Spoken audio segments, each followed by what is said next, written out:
Truth Uncompromised Show. I am your host, Rhonda. Join us every Thursday at 7 p.m. Eastern Time. Truth is peace. Truth is freedom. To love, live, and be. We are Truth Uncompromised.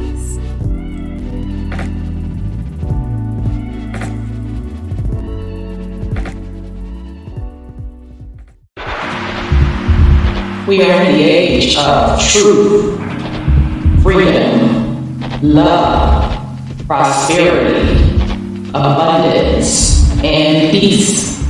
Welcome to Truth Uncompromised.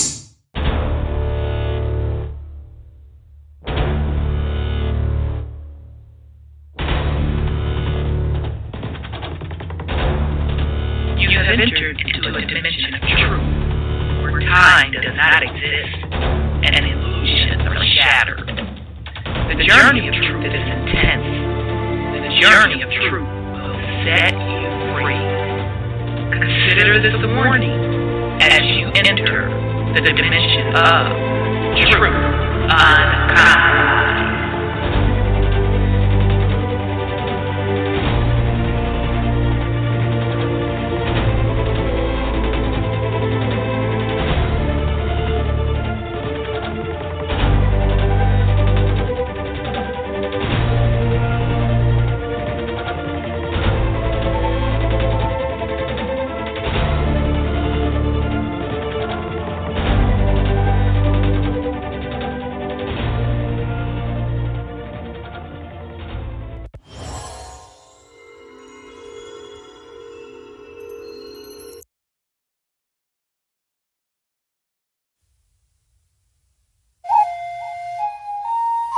Still unamalgamated.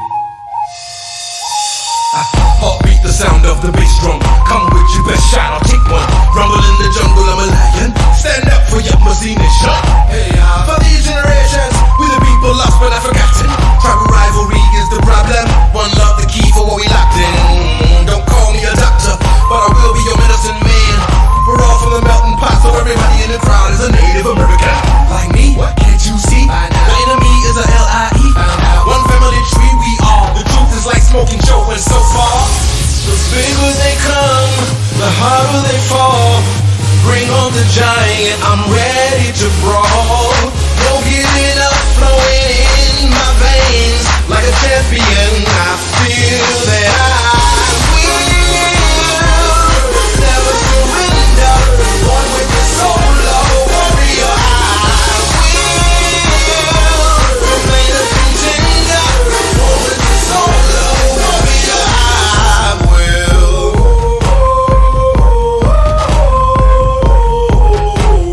Hey yo, hey yo, hey yo, hey,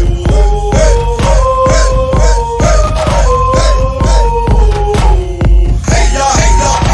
I rule my Dominion, I'm part Asian, Indian, Dominican, back to Hindu, Dravidian, so Mexicano, loco, man. Egyptian fits my description. I'm training hard for the mission. I'm a country boy from the south, and mama said knock you out. I'm in the ring like the bigger they come, the harder they fall. Bring on the giant, I'm ready to brawl. No giving up, flowing in my veins like a champion. I feel that I will never surrender.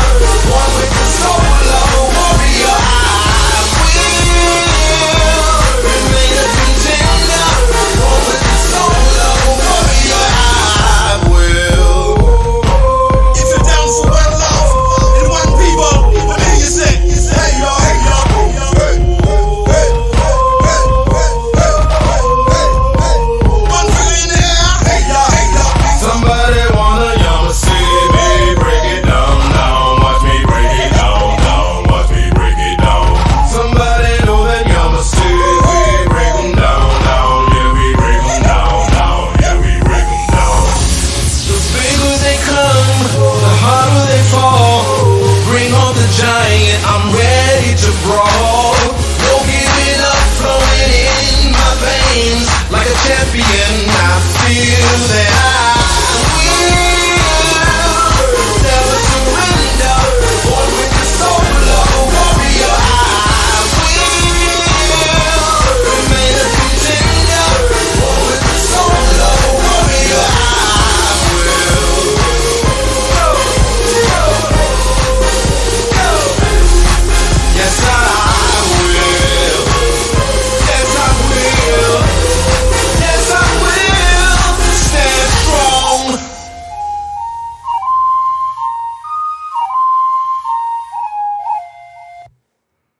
All right, family. Welcome to the Truth Uncompromised show. I am your host, Rhonda. A shout out to Brother Tavis Sanders for letting us use his cut. Brother, that's just our cut over here, straight up for sure. I was gonna switch it up, but we all like it so much and we jam so much to it. I mean, it's just a staple right now. So shout out to Brother Tavis. That is his original track, and he is nice enough to let us use it. We really, really love it over here. So thanks so much, brother. So welcome, family. Welcome. We have a great show planned for you. Child, wait a minute. Let me hit record because I'll be the main one with a straight up attitude. Recording in progress. Okay, so we are on episode 4 of our new series, Universal Language, Codes, and Symbols. So the purpose of this series is to a couple of things. Mainly my main reason of doing this particular series is start to introduce people who have not been introduced kind of to things like the metaphysics side of things. Okay, so from a mathematics standpoint, symbols / sacred geometry, etc., and giving you an insight on some of that metaphysics that these secret societies are using. Okay, so we went into numerology. Child, let me pull up the slides to try to remember. I guess that's the good thing about the slides. I can remember what the heck I was talking about. We went into universal laws. We went over specifically karma, polarity. Went into the part of polarity are the binary codes. I said numerology. And we went over the flower of life. We went over Kabbalah. So if this is your first time joining us, I highly recommend you go back to the other episodes. And as usual, my co-host and my family, my YouTube family, we're putting a lot of extra stuff on it. So we're going to pick up where we left off. Oh, we went into the Baphomet stuff. Okay, because it's a lot of people in the truther community associating that Baphomet entity / symbolism with satanic. And we kind of went over the origins, where it came from. And so hopefully it makes a lot more sense. A shout out to Brother Bobby Hemmett on that. He was the first one that I heard talk about the Baphomet, and that was way back in the 90s. Saw his YouTube. Somebody uploaded those old 90s lectures on YouTube. That's how I was able to get that information from Brother Bobby Hemmett. So shout out to him. Shout out to Phil Valentine. He was the first one that I heard break down Kabbalah and how it's tied to numbers and how it's used for quote, quote, manifestation. So shout out to those brothers as well. What else did we go over? Yeah, so that's what we went over in those first couple episodes. So we're going to pick back up tonight. I have a lot of stuff we're going to get into tonight. So thank you all for joining us. Let me send a shout out to the YouTube chat family. So shout out to son Scotty. He was in the house early tonight. Shout out to Stephanie Cook. Shout out to Angela. Shout out to my co-hostess, Sis Sandra. Shout out to Sis Divinity. Shout out to Know Thyself. Shout out to Sis Tiff. Good to see you, sis. Shout out to Know Thyself. Shout out to Engine Gal. Hey, beautiful. Shout out to you. Brother Sean's in the house in the chat. Shout out to Brother Sean. Shout out to Wild Indian Dawn. Shout out to Willie Lee. Shout out to my spade partner. I'm born here. Shout out to Superior Brother Superior Minds. Shout out to BCU. Y'all up in here. Shout out to my BCU fam. Y'all up in here tonight. Who else am I? Shout out to CC. I don't think I'm missing anybody. Let me make sure. Shout out to Arawakan. Good to see you. Shout out to Copper Colored Brown. Horatio. Shout out to Powhatan. I think I got everybody. Shout out to Whirling Thunder. I don't think I got you, beloved. Okay, so with that said, and shout out to the YouTube family that are listening to us. All right, so with that said, let's get started. Let me bring on my co-host. And just sending a shout out to the South. I know y'all been going through it. I didn't even know. Sis Divinity hit me up because she's part of that in the South with that storm that came through. So y'all be safe. You know, I know how that is. You know how us Southerners do. If it's finna be a snowflake, child, you better go on to the grocery store if you ain't got it up in the crib. Cause you know them eggs, that milk, what else? And that bread. You know that's finna be gone up off the shelf. Okay? And then if they say ice, because usually in the South, they don't have, up here, up north, they had the salt trucks. Now, in the South, they ain't finna buy no salt like that. So you finna get that goddamn sand. So people be on that ice sliding. So my Southerners, y'all be careful. You already know what it is. Most of us cannot drive on no ice. All right? I'm one of them. Now that I'm back up north, I still don't play that. Everybody know, oh, it's snowing. Don't ask Rhonda to go nowhere. And nope, don't come pick me up either, because y'all be claiming y'all can drive and my motherfucking nerves to be a wreck. So I'm good on all of that. Girl, yeah, they be like, yeah, we go come pick. No, you're not finna come pick me up. It's below blah, blah, blah. I'm not going out there. I'm good. You got to, nah, I'm good on all of that. So to my Southern family, y'all be safe, okay? Be safe and stay warm. Put your safety first. Okay. Hey, sis Kiki. Peace and love, sis. Good to see you. Peace and love, Creekside. And shout out to BCU. Okay. So, sis Sandra, you there? Oh, yeah. I'm laughing already. Girl, shit. Everybody be like, well, I know you from the South, but you grew up north. I don't give a damn about none of that. You understand me? Even when I was growing up, I never liked driving in a car with my parents in the ice and snow. I didn't drive in the ice and snow. I just don't deal with that shit. Okay?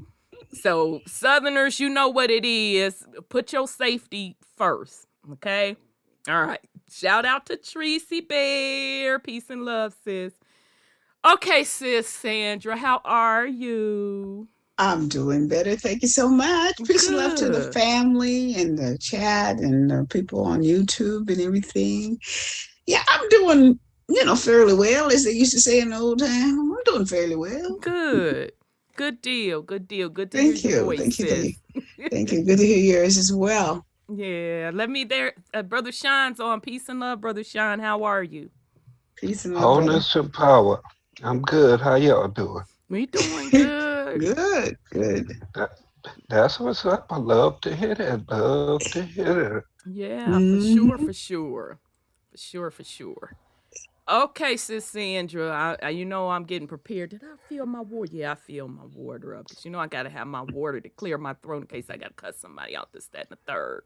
Or sip tea. Sis, you have any go ahead on with the fuckery this week? Oh, yeah. I was listening to Brother Lex this week or yesterday. Lex Wheel. Damn. Yes. Chat stuff. Yeah. Yes.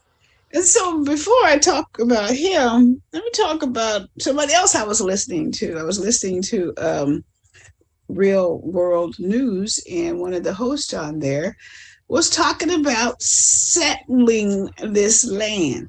Mm-hmm. And I'm saying, is that what you call colonizing, settling? Child, And they love so to talk about some damn settling, and then it didn't even happen the way they be sitting up here trying to brag about. But how? Go ahead, sis. he said that his people came and settled this land. He Mm-hmm. said they didn't have any people on the land. There was some, but not many. And it was an Mm-hmm. empty plot, and they just came and settled there. Yeah. I said, Mm-hmm. what? White And guy, so, white guy or yeah, melanated. you know that, you know that. Mm-hmm. So I said, you wouldn't do that in Spain. You wouldn't do that in France. You wouldn't do that in Mexico. Go and sit on somebody's land and say it's yours. And that's what he said. They built it up because it wasn't built up. My family just came and settled here. I said, mm-hmm. And then, I looked at Brother Will, and in And shout out to 18, Brother Lex Will. yeah, Brother Lex Will, in 1898, in I think it was Missouri, Mm-hmm. they had a picture where he showed a picture of where um, these white people were standing out there. It was a massive amount of white people were taking pictures Mm-hmm. about the fact that they had an insurrection over the government, and they had all their guns out there, all their guns, Mm-hmm. and little boys too. And they stood there after they had burned down or half burnt up a business that melanated people had taken over. That's the The picture he melan, chose to show. yeah, that's the picture that Brother Mm-hmm. Lex showed. Oh, Brother Lex. I'm thinking it was the other guy. My bad. I'm sorry. Go ahead. Mm-hmm. No, that's Brother Lex showed that one. And I said, he said, so that's how they took us down, is they came with these shotguns. So when I heard that guy say that they just came with and settled into a land, I said, oh, so this is what they talk about settling. You come with your guns if you don't like who it is and shoot them down. And they did that in other areas, like in Tulsa and stuff like that. So I saw that and I said, Yep. So I don't quite understand how they think that they can take people's land and then they say it's theirs and they settled in it righteously, because they didn't settle in it honestly. But that's what they said. Here's He my said, thing. In the words of Kitty Paw from the little cartoon Puss in Boots, let me do namaste.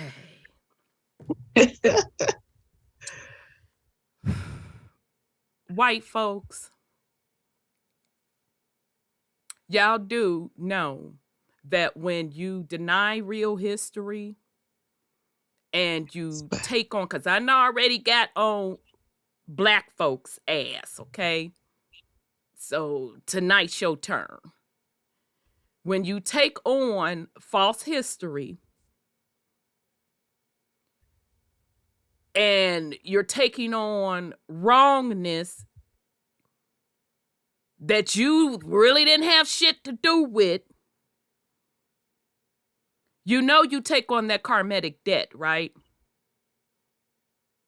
So are you so hell-bent on proving white supremacy that you're willing to take on karmic debt and make you look like a pure animal? You know that's what you're saying and you're doing when you keep pushing forward false history.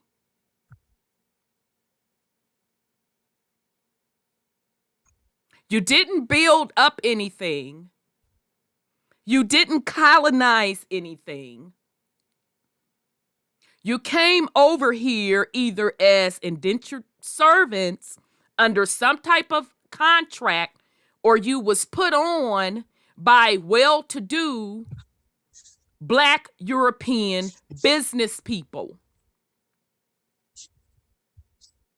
Just like you weren't the slave owners, just like you didn't run the plantations, you do realize with you trying to keep up the white supremacy by taking on shit that you didn't do, you gonna get that work. You're gonna get that spiritual work, you and your generations of karmic debt.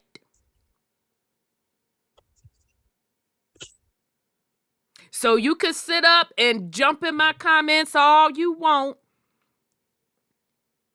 and get your drogs and your pennies in a bunch about how such and so was white and this, that, and the third, and 4, 5, 6, 7, 8. Get that, you get that spiritual karmic debt with that.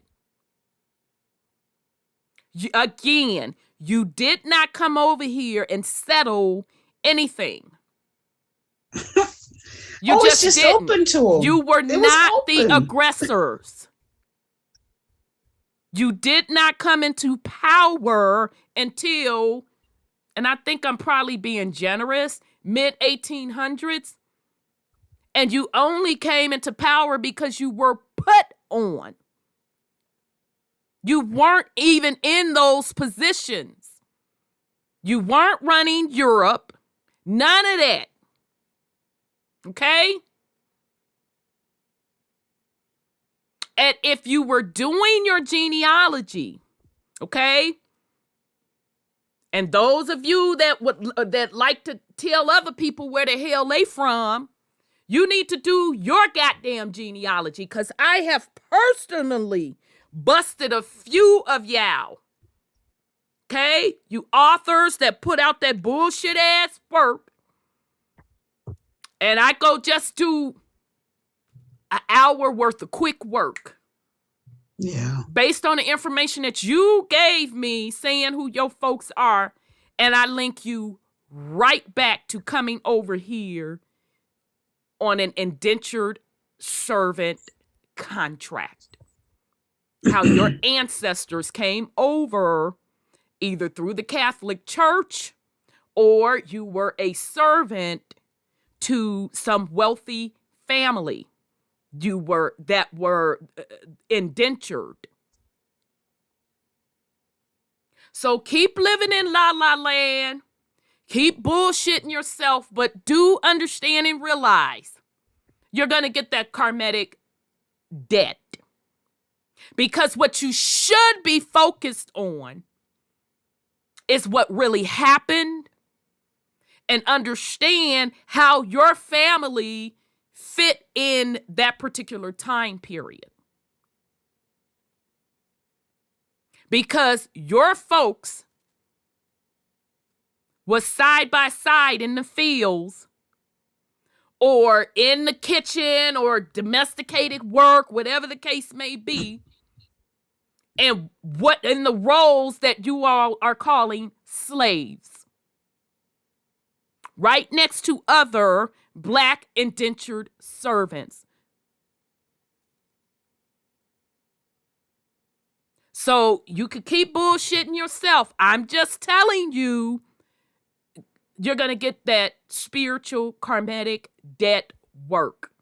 Because what's important to you from an identity standpoint is the facade of white supremacy.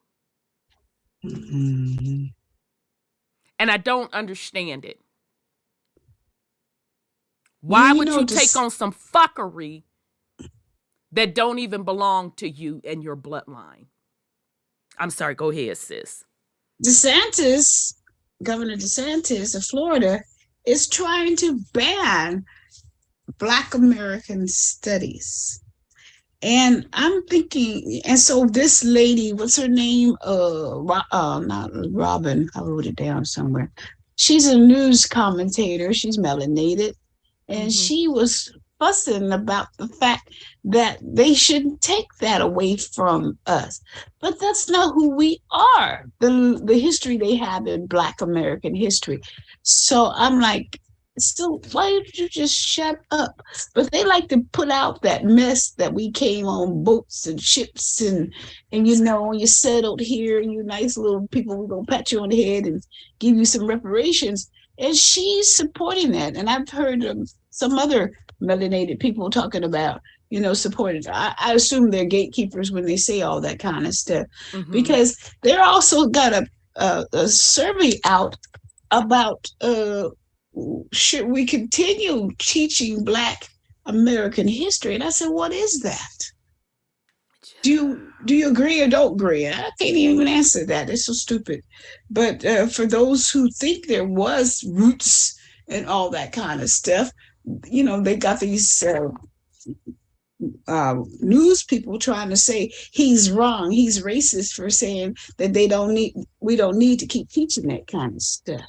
Because if you're going to teach anything, you need to teach the truth, just like you said, and not this fake stuff that they had made up, this history they have about themselves. Right. And they have to keep doing that because, again, that supports this whole program, because you all do realize white supremacy is a program. You do realize that, right? Yeah. I do. It is a program, and they have both sides playing into it. They have white folks. It's just your turn tonight, okay, to get read. So they got white folks buying into this concept, and then you have Black folks supporting it from the standpoint of victimhood. Right. So it's both sides with the fuckerization. It's both sides. Because we know when Black folks come at us, oh, you African. Motherfucker, how? How and where? And then when you ask them specific, okay, so what part of Africa you from? Scratch, scratch, scratch, pick, pick, pick, dig, dig, dig. Either they give you something that's so fucking inaccurate that didn't even exist then. And then when you ask for specifics, okay, exactly when did your folks come over here? What port did they dock in? How did your folks move around? Well, I don't know all that. Then how the fuck you know you from Africa? So it's the same both sides. And just like I just told white folks, you taking on that karmic debt. Black folks, you're taking on the victimhood. Right. I get so sick and tired whatever happens. Oh, it's slavery. Break a motherfucker's fingernail. Oh, that's tied back to slavery. Maxine Waters always talk that crud. And she ain't done a goddamn thing for her own district. It's victimhood. They're running a program on both sides. And they are doing that to keep the system the way they want it to be kept. Because people are comfortable. It's easy for a lot of people. Not all, okay?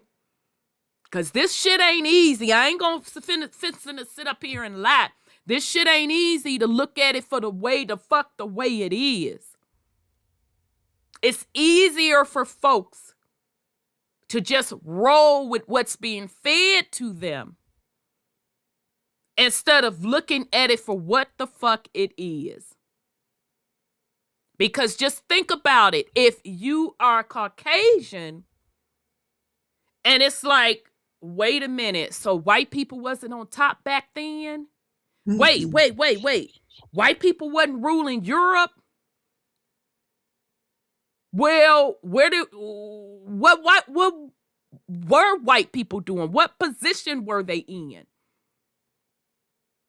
So that changes the total dynamics for white folks. Black folks, we weren't slaves? Well, how did we get in this position? How did we lose everything? That really makes you, as a person, take a look at the accurate historical timeline, look at where your family was at during that timeline, and put the pieces together how your family bloodline is in the current position that it is in.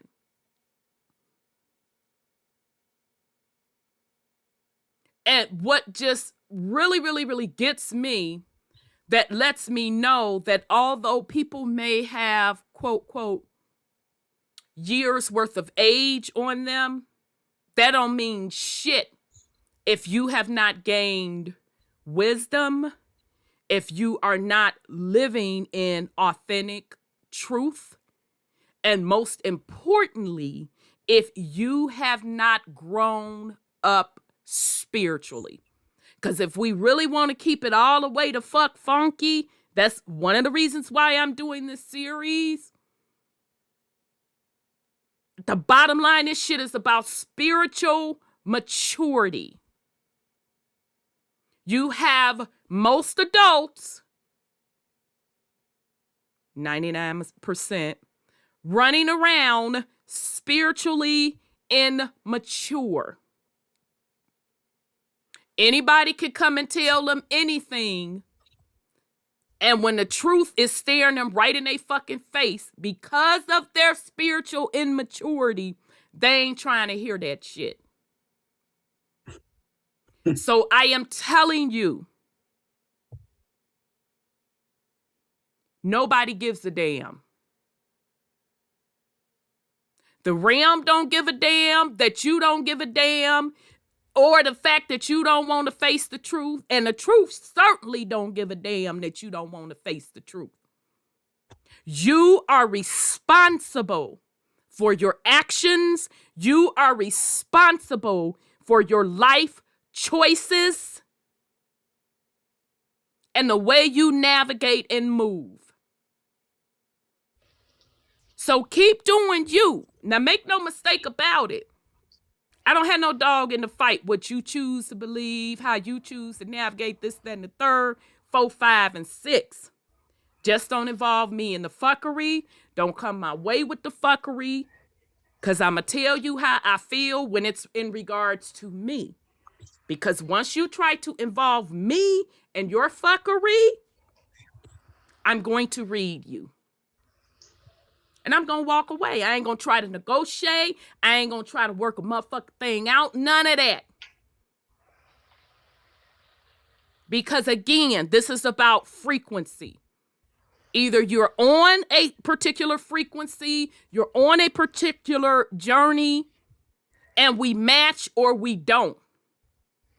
But I'm just giving you the message. Y'all can run around here with this facade, what you felt your folks were. You can run around here either way, on either side. You feel your folks were the white supremacy. You went around the world. You conquered this bitch. 4, 5, and 6. Knock yourself out. Have at it. Black folks, you feel you from Africa. The white man put their foot on your neck. Blah, blah, blah, blah. Knock yourself out. But realize that that's the reality you're creating. And everything you created in that reality, you gonna live that motherfucker. So I don't feel sorry for nobody depending on school systems to tell they babies a goddamn thing. I don't feel sorry. I don't care about Newsome, Dewsome, who the fuck ever said what on XYZ 456. Because you would think that parents are at least monitoring what their children are learning. Let's start with that. You would think that parents are at least goddamn checking over your baby's homework. I don't know how it is today. I could just only go by on how it was done with me and how it's done with the little ones, nieces and nephews. And we don't motherfucking play that. I did my homework.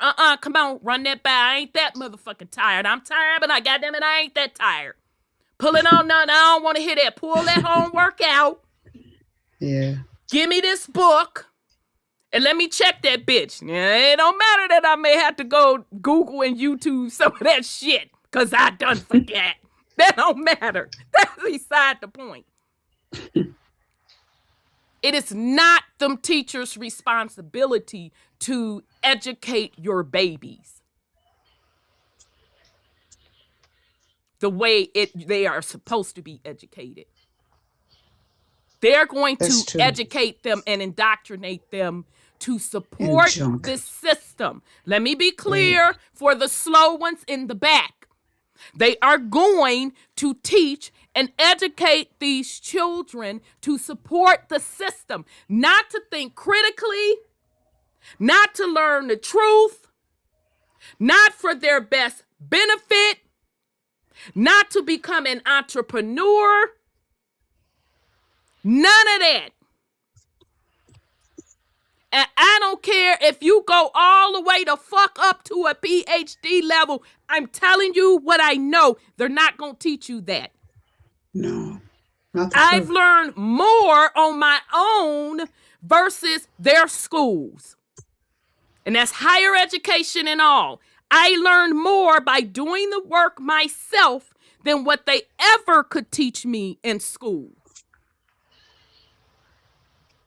What my ancestors told me from a historical standpoint, who we are, they ain't lied to me. Exactly what they told me where we were was right on point. So again, I'm not concerned about any of that. It is your fault. Number one, you have allowed them to do that. And number two, it's not their fucking responsibility. I done took and told y'all, as long as you sit with your legs crossed at somebody else's table and you didn't build that table or help put it together or sat down at that motherfucker and negotiated, I don't have no sympathy about it. You get what you get. I'm sorry. Continue, sis. Well, you're right, because our people are brainwashed. I mean, can you really believe the government? Have they ever done anything for you? And I'm really surprised now people are seeing how the government is not telling them the truth. And all these papers and documents that were found. And I said something about it, and, he's awful. And this is the same person that said he was the greatest thing since sliced bread. And I'm like, okay, so what's making you wake up that they've been cheating and lying all along? I don't get it. Again. Because I'm sorry, go ahead, sis. Go ahead. Get your thought out. It's just the fact that we buy into the old okie doke. And then we wonder why we still in the old okie doke. They buy, because you could take they buy into the old okie doke, and they wonder why they still down. You just don't get it, because you're trusting the people who call themselves your conquerors. And I've said this. I've been saying this for years, and I stand on it. The real root of the issue is, most people do not want to do the work to really be responsible and self-sustain self. They don't want to do the work. I see it over and over and over again, not only on a large macro level, but also on a small individual group level. You'll have people talk shit. I'm telling you, I've seen it on the business side. I've seen it on the social club side. I've seen it on the volunteer side. And oh yeah, we need to do XYZ 1, 2, 3. And you only gonna have 1 or 2 people that we all sit around and agree this is what we need to do. And it's only 1 or 2 people that's about that motherfucking life. Meaning they're going to put up their time. They're going to put up some of their resources and start making things happen. Most people don't want to do that work. They want it to be built for them the way they want to build it, with very little or no effort. And it don't work like that. You don't get to sit at somebody's table with your motherfucking legs crossed and you ain't done the work. I'm sorry, go ahead, Brother Sean. That's the nature of the programming. Mm-hmm. I mean, if you think about it, they are putting in the work to remain such obedient slaves. In this time of knowing and all this information and everything that's out here, to remain ignorant, that's a superpower. Well, damn. That's a super sleep. It's super sleep. It is. I mean, if you think about it, they're super soldiers for the opposite side. Mm-hmm. They're the perfect slaves, the perfect drones.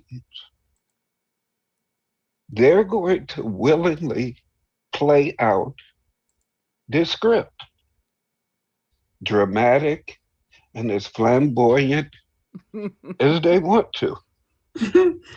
Yeah, that's true. It's simply what it is. There is no ascending if there's no healing. Come on with it now. All right now. Yeah. If you choose to be ignorant, that means you take comfort in something outside of yourself. Mm-hmm. Because you're not putting that energy and quote unquote belief into self. You need all your energy to get the fuck from up out of here. Now, ain't that the end result? If you trying to ascend up out of here, you trying to get out of here, right? Then why keep holding on to shit that keep you here? Unless you are part of this. This is the reality that you've chosen. Right. You've chosen to stay here. You've chosen to be a victim. They've been lying to us about everything. So I believe the motherfuckers on anything. If their very survival depends on them lying and you believe in it, why would they change? Right. That's the very program that they're encoded with. All they're doing is running their program. Just like how they tell you about a snake. You could find a wounded snake. You could help it heal. And the motherfucker's still gonna bite you. Still gonna bite you. It ain't nothing personal. Right. He a motherfucking snake. And that's all the fuck he know how to do. Right. Look, that's all I can do. You knew that in the beginning. Shit.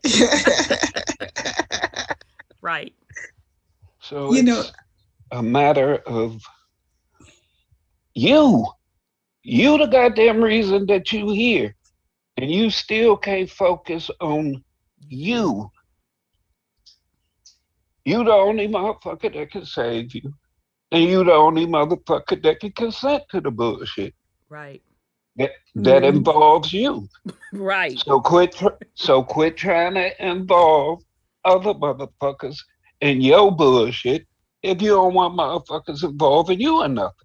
See, I like that. Can you say that for the slow ones in the back about the involvement? Quit trying to involve other motherfuckers in your bullshit if you don't want motherfuckers involving you in theirs. It's simple. Ain't none of this shit difficult. Make a choice and stick to it. Use some goddamn common sense. If this shit ain't working, if it ain't never worked, no matter how far you go back in history, you seeing the same goddamn script and the same goddamn end results for your dumb ass. Why do you keep picking up that goddamn script? Because they change the name or relabel it. It's the same script. But you still want to be that same goddamn character.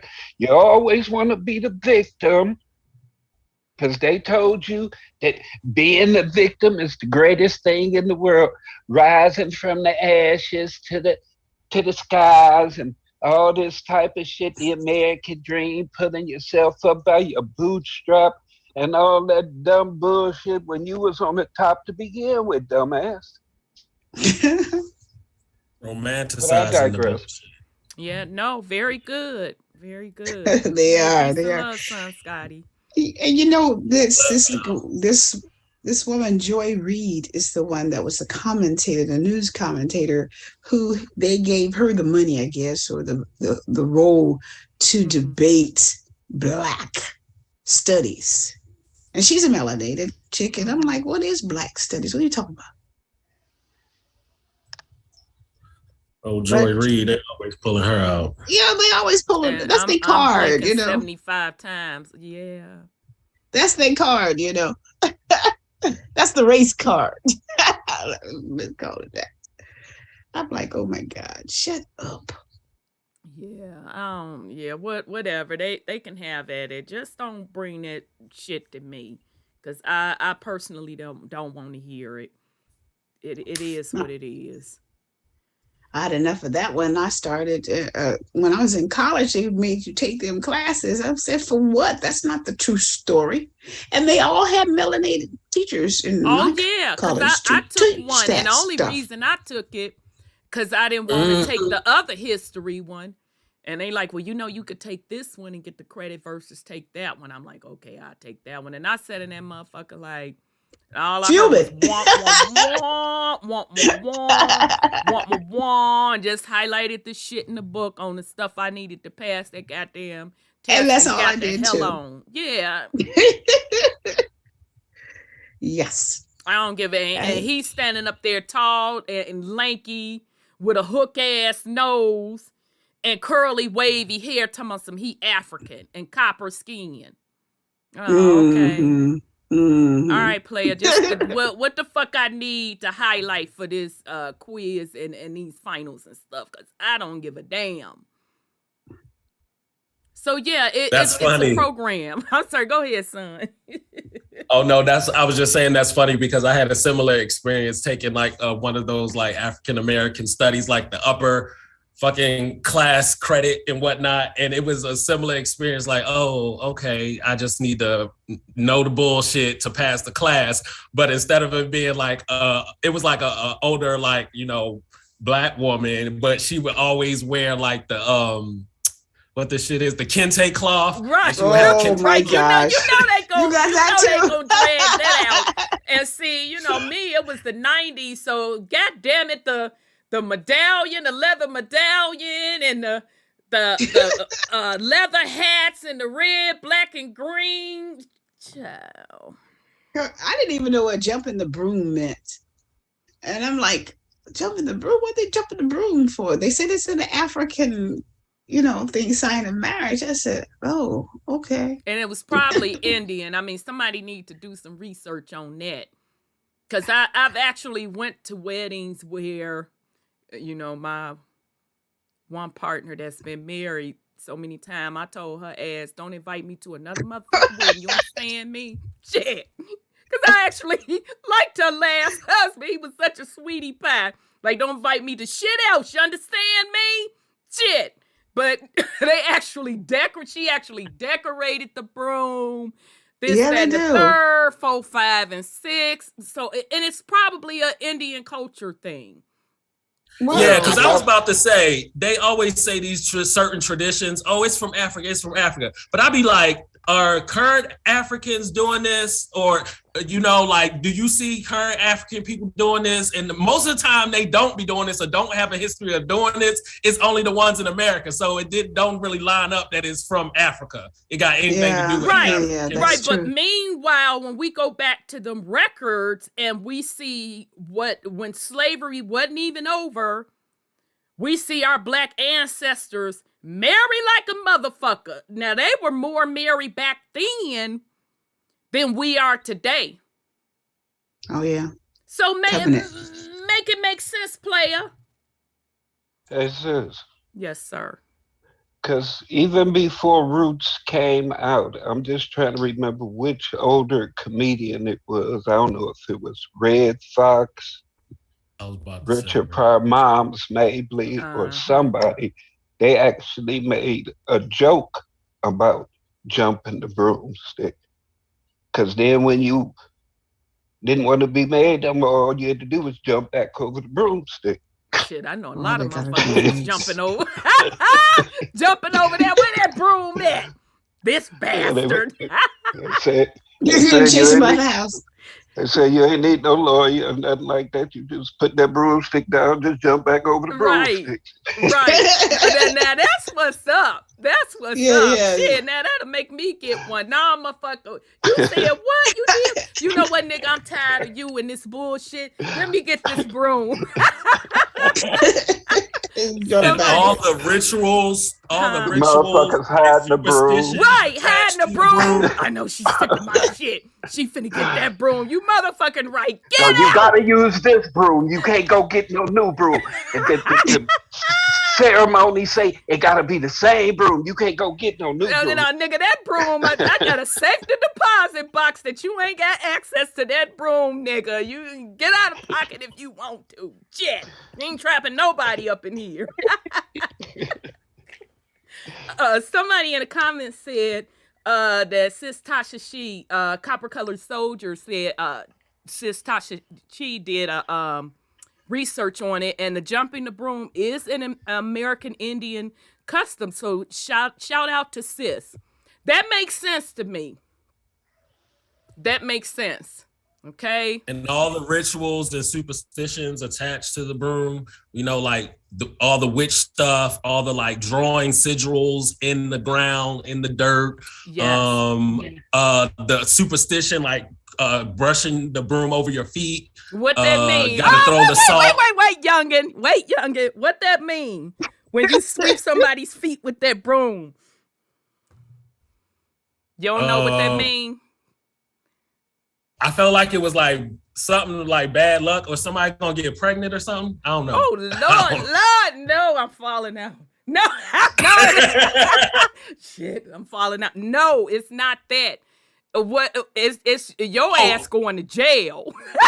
To jail, oh Lord.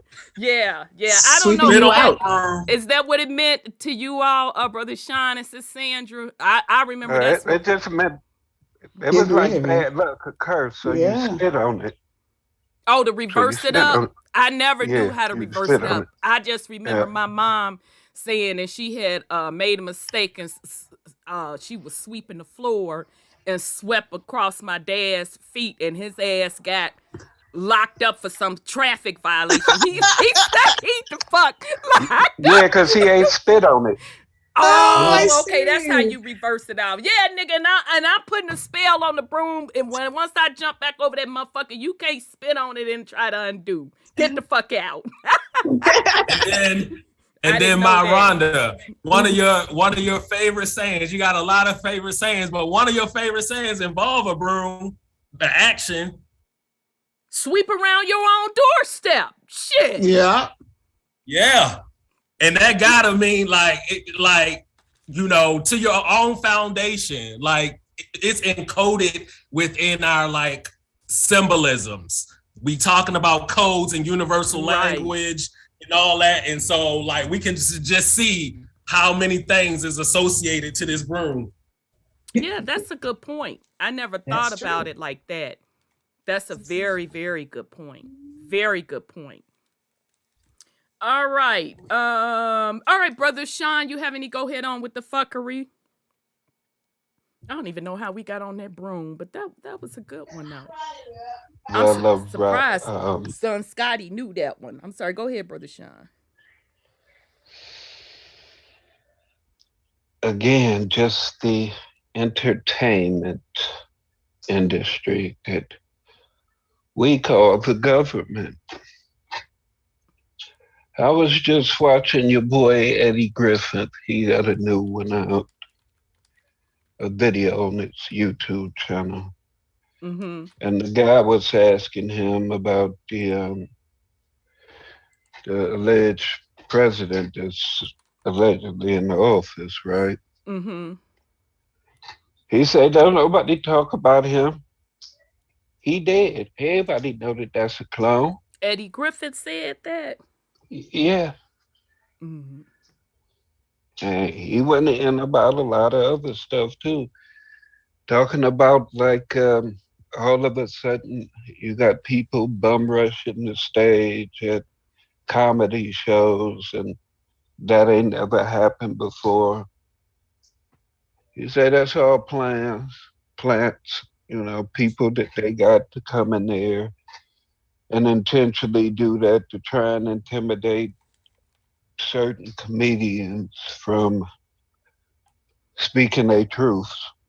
Mm-hmm. Part of the intimidation tactic is that or the other.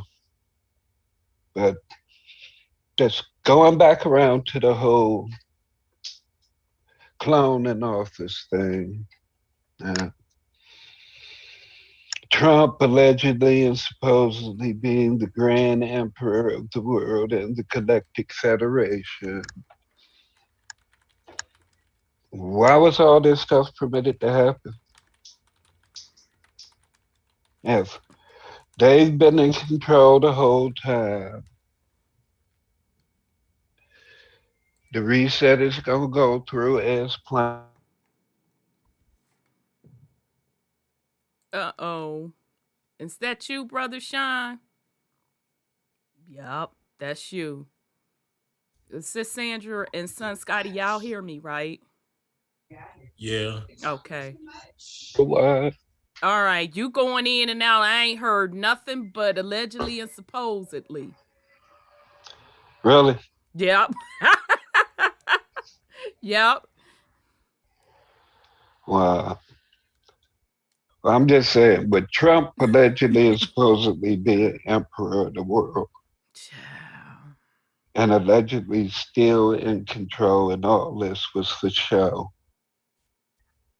An alleged 81 million worldwide that allegedly and supposedly took the jab. Mm-hmm. Why is all this happening if he's been in control? Mm-hmm. I mean, or is it that he just following the same old script? Because I mean, either way it go, whoever plan you talking about required a population reduction. And I don't even. With what? And not to break your train of thought, but even that them talking about reducing the population, I even think that was bullshit because, and the reason I say that, because now they running around fucking whining about women not having children. Exactly. See, it backfired on them. And I'm here for it. I'm sitting with my tea like. So now you don't have enough people. As many indigenous women ain't fall for they bullshit as they expected.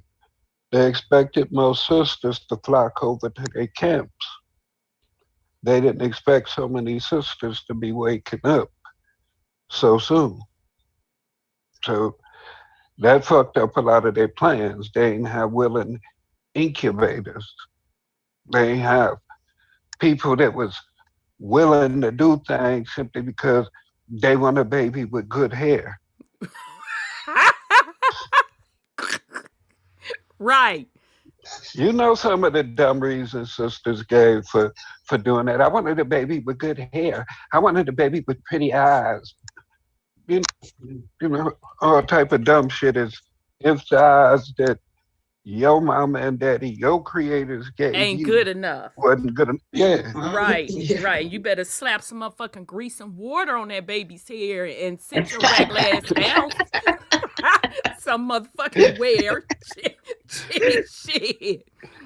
But it's interesting, and the reason I honed in on that, there is a lot of conversation, fam, and this is around the world. This isn't just the U.S., but the U.S., the overall numbers are in negative birth rate, and that's even in the melanated community. So don't get it twisted.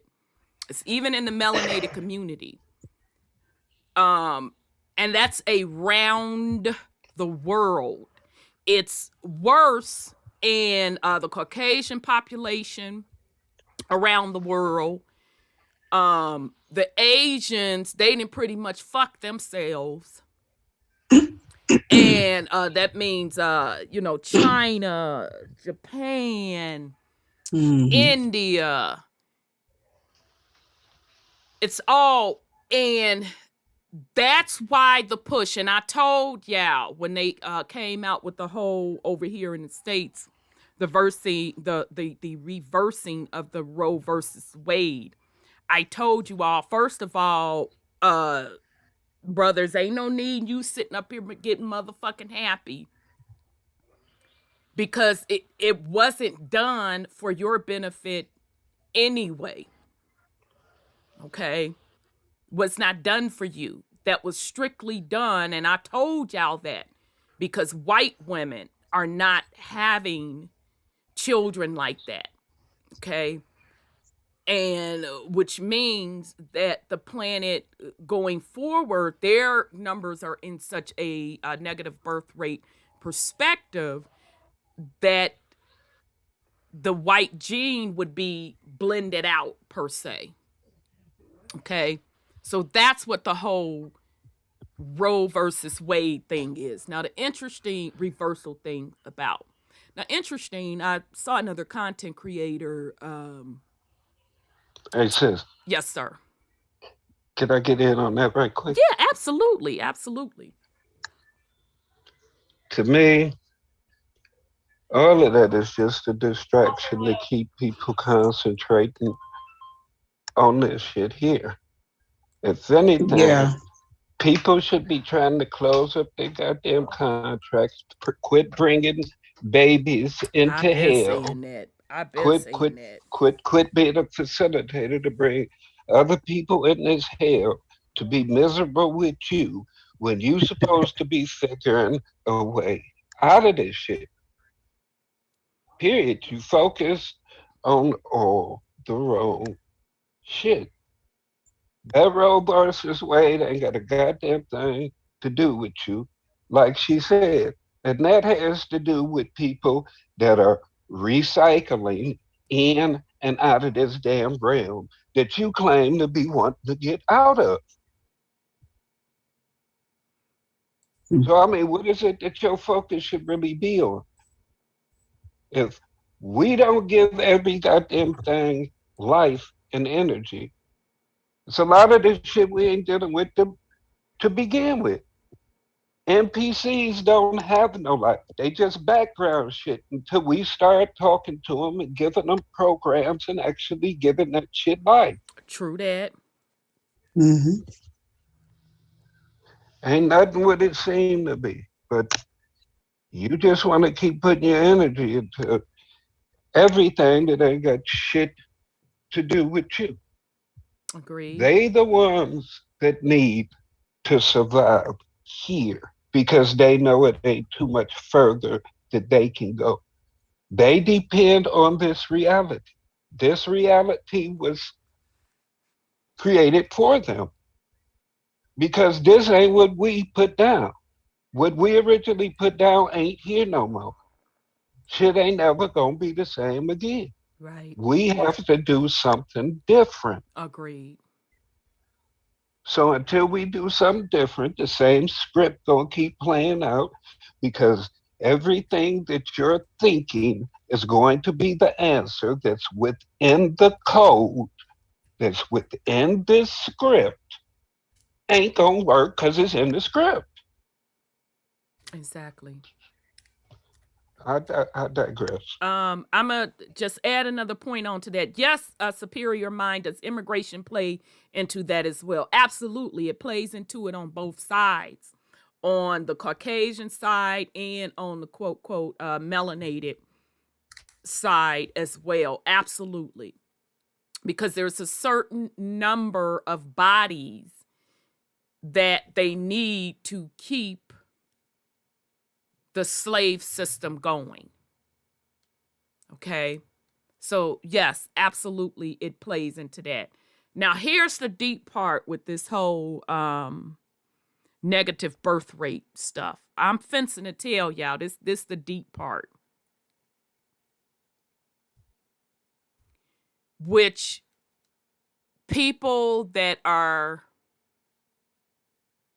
on like the metaphysics side, you understand this.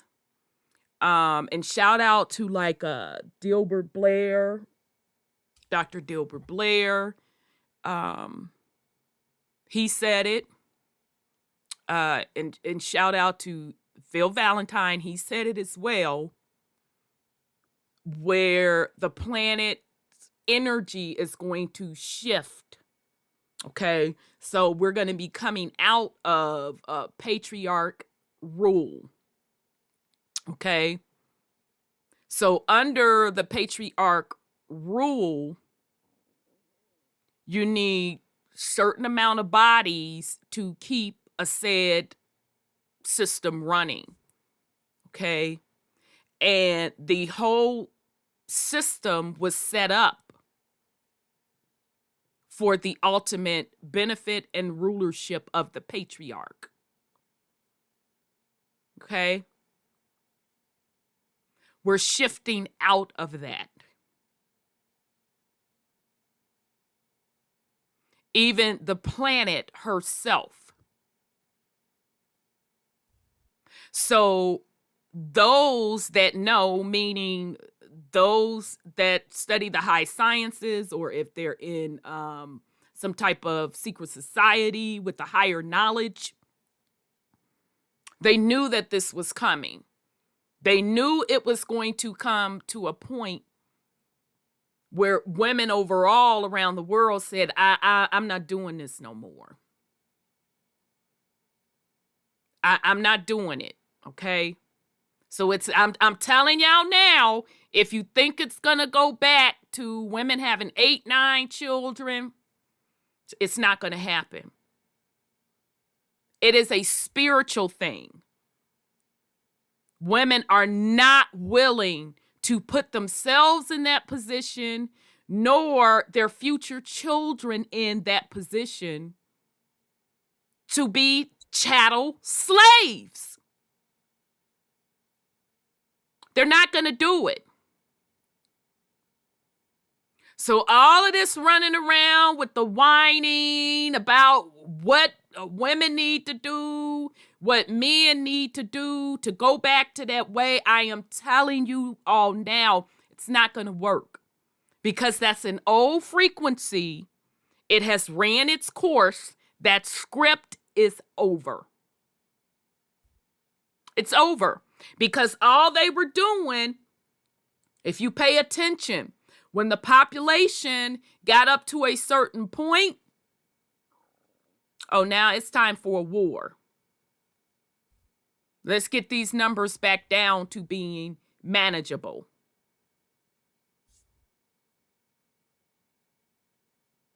So women, and a lot of women don't even know from a spiritual side, why they're not having all of those children, all they know is that from a physical, monetarily side, it just doesn't make sense. The math don't math.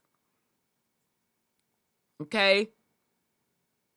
That cycle has run its course. It's over. This is why we keep having conversations with you all about sweeping around your own doorstep, clearing up karmic debt, setting yourself up and your babies up to come up out of that old system.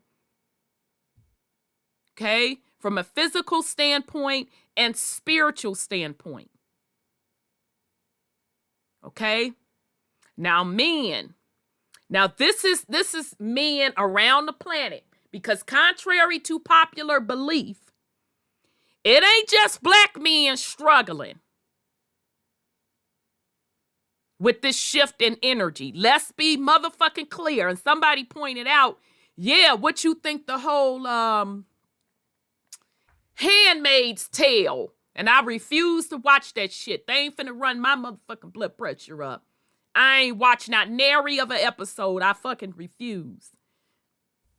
Oh, yeah, that shit is intense. Yeah, I'm not finna watch that shit and have my pressure and shit all ran the hell on up. That's called trauma porn. Yeah, it is trauma porn. And the reason they put that out is because men across the planet feel threatened. This is men across the planet of all races. They feel threatened because all they know is a patriarch society. And so now they're struggling with, well, what's my purpose? I can't tell you that, dude. You're going to have to get yourself together spiritually and figure out what your purpose is.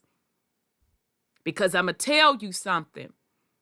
What's been put out there representing patriarch, it has not been a good thing.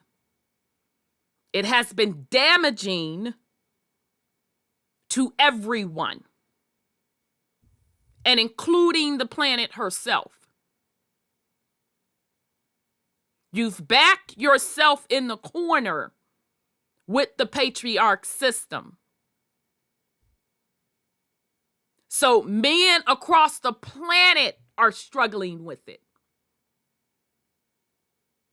And again, energy don't give a damn about none of that. The planet don't give a damn about none of that, what you struggling with. You either get on the frequency or you die out. Bottom line. And if the realm splits, that means you stay where you are now in, well, not everybody now in the 3D, but nonetheless, stay in the 3D in a dying system. That's like staying on Windows 95 or staying on that motherfucking, it ain't even a flip phone, y'all. It's the first 1980s big ass cell phone with the bag. Stay on that shit and keep it pushing. But energy moves and flows. That's what's going on. I'm sorry, go ahead on, Brother Sean. Timelines are already collapsing and crossing and overlapping. All that takes place during a reset. People have to realize that ain't none of this what we intended it to be. Period. None of it. Getting caught up in this whole 3D physicality is also a hindrance to pure energy. Yes, it is.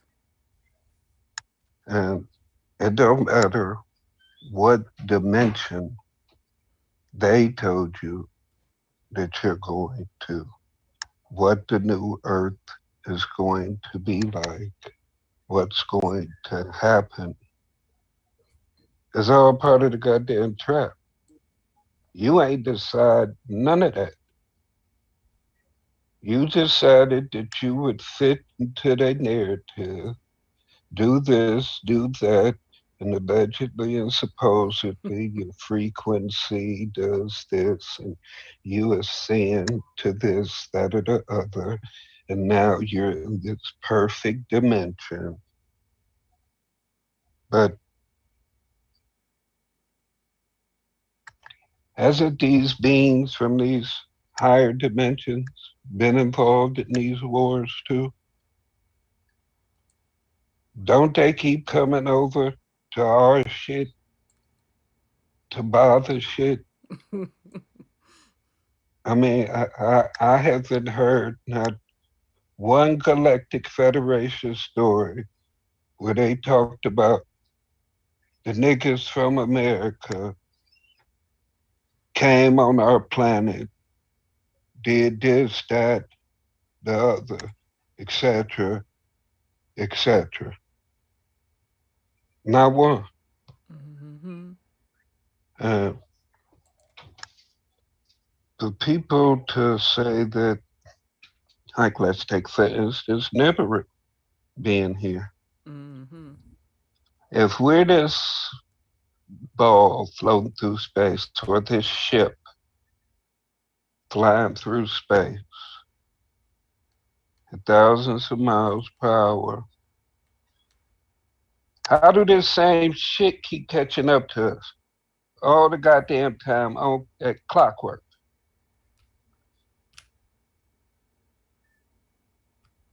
But we keep seeing the same shit over and over and over and over again. Ain't not one goddamn constellation in the sky changed yet. Not nary.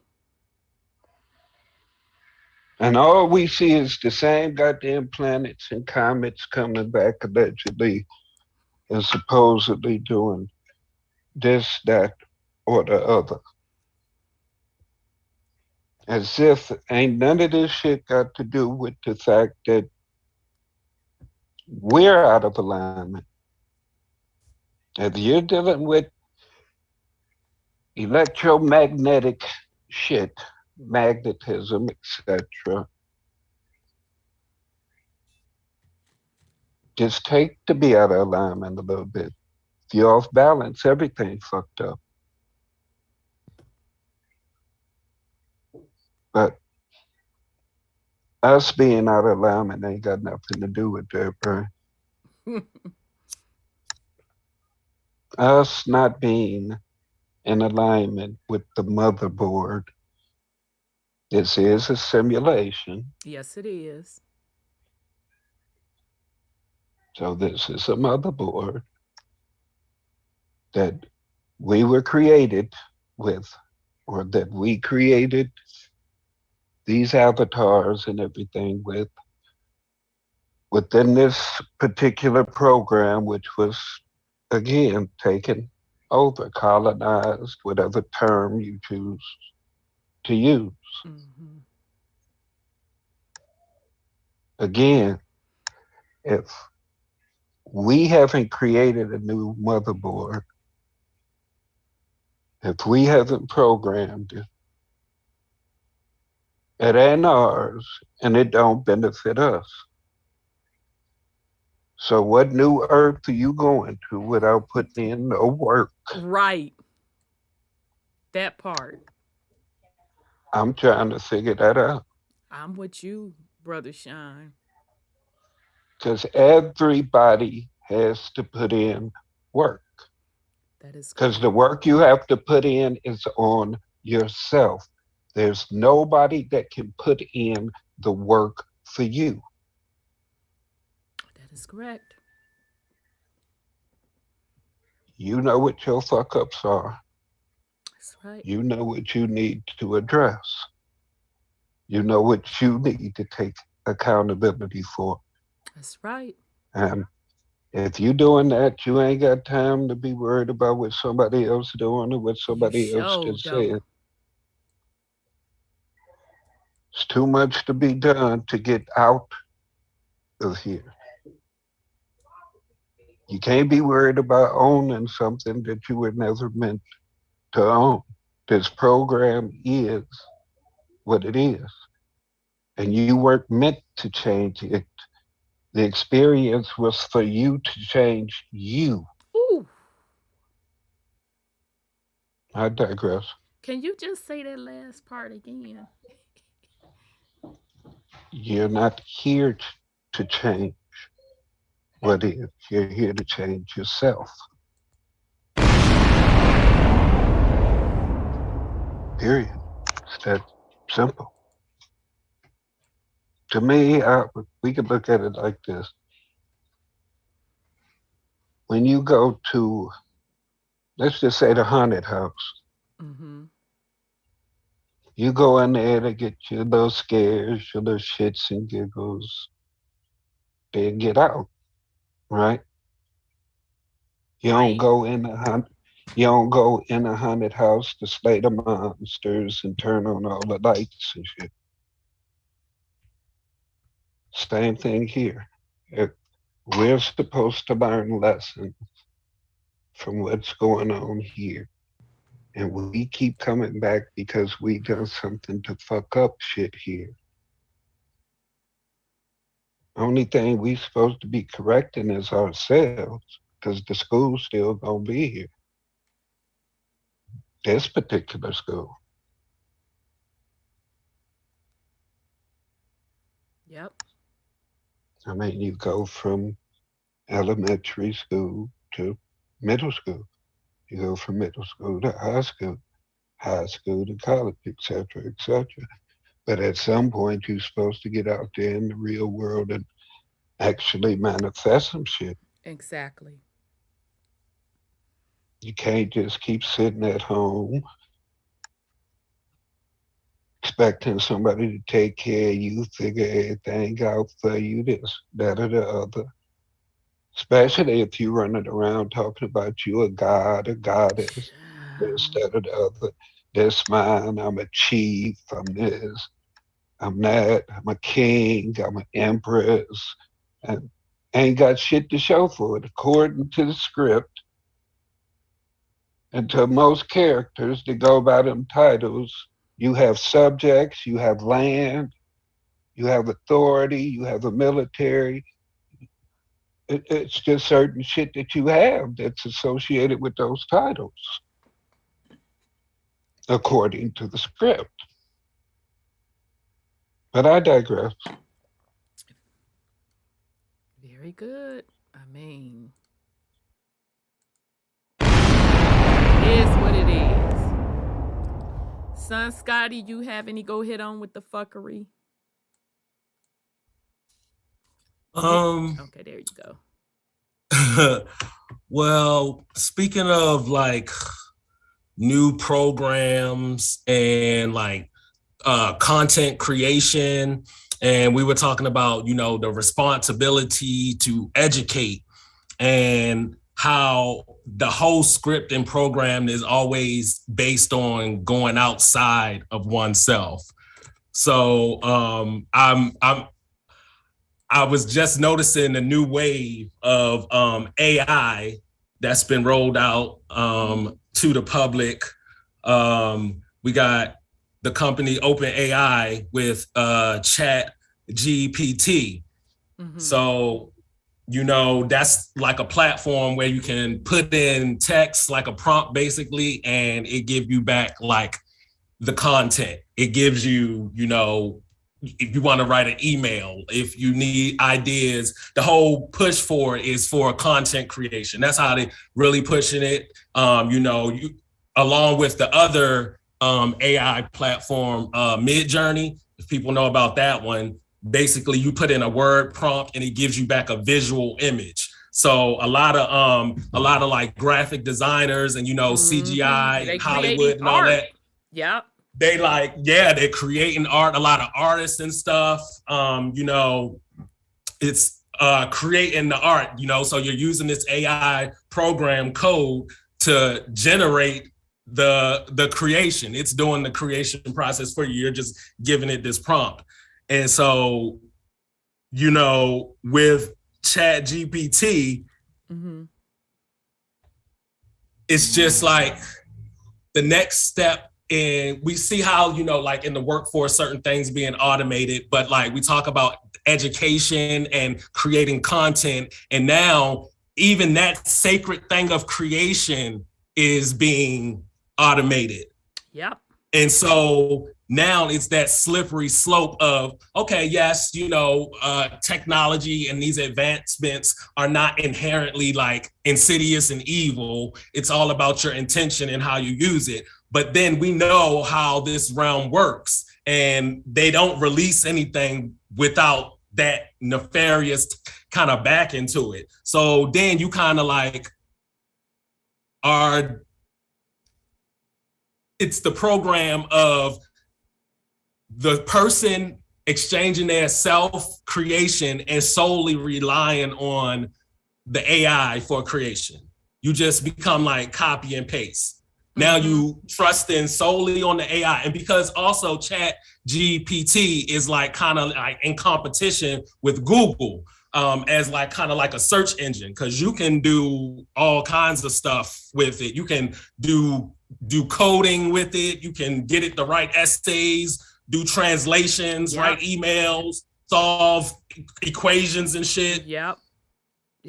Write books. And so books, all of that. So then what is like, now you're competing with the AI to create.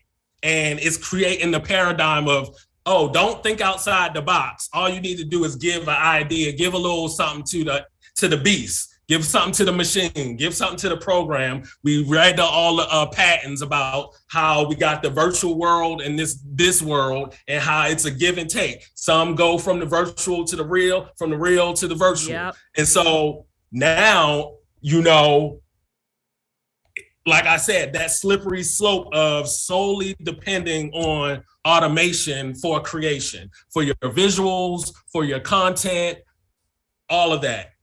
And then also with education, because we talk about the responsibility to educate, and we see how more things are being automated. Another point I wanted to make, as far as like education and automation, we see what's happening with like them trying to take out the critical race theory from the school's curriculum and all this type stuff. And then on top of that, we have my other point. We have this election. We got Trump coming back. We got Biden coming back. And they both kind of like setting up this, you know, Hegelian dialectic. And the hot point is like, here we go with the trans, all this type stuff in the schools. We need to take it out of the schools. We need to take it out of the education. Trump comes back. No, we need to take these people's rights. The agenda, the program that don't got actually nothing to do with the people, the actual people. Right. So we see the program working on automation here. And then we see on the social scene, on the content creation scene, on the academia history scene, more things being coming into automation. Yep. Nope. You're right on point, son. And actually, I have something for y'all. See, that's how we're all on the same frequency. I'm going to show you all something that I saw on the news Friday. You know, I'm sorry. Go ahead, sis. I would just add one thing. Sure, I'm going to pull the video. Go ahead, sis. I was at Walmart the other day. I haven't been in there since I was, in the hospital. And I was astounded. All the workers are pretty much gone. They had all them people take all them vaccines, the hoochie coochie, to keep their jobs. And now they done moved to automation.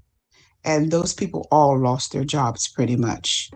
It was only just about 3 or 4 people on the registers because they're moving to AI and automation. And they were talking about it, that they really going to go full AI in about, not at Walmart, but on another program, about 2025. So you're right, Brother Scotty. They trying to put bots out there and But we've everything. been telling y'all that was coming, Yeah. and we told y'all that it's going to be a lot of job losses Yep. because of automation. We told y'all that. That's Yes, why that Brother whole Sean. universal basic income conversation jumped off. Brother Sean says everything in this realm is AI. It's all a simulation. It is. We proved that if I can take a word and translate a word into numbers and break that number down to a binary code, that proves that this is a simulation. And then Absolutely. Brother Sean had said something earlier about this during the reset, timelines and all that be folding in on itself and all that. And we see how many movies we gonna see about a multiverse and multi-dimensions and these dimensions exactly. and time crossing on each other. And so that's the program, the code, breaking down. It gotta hit a factory reset on that bitch. Right. All right, y'all. Get ready. Child, when I saw this, I was like, I just straight can't. Let me make sure is this the right one.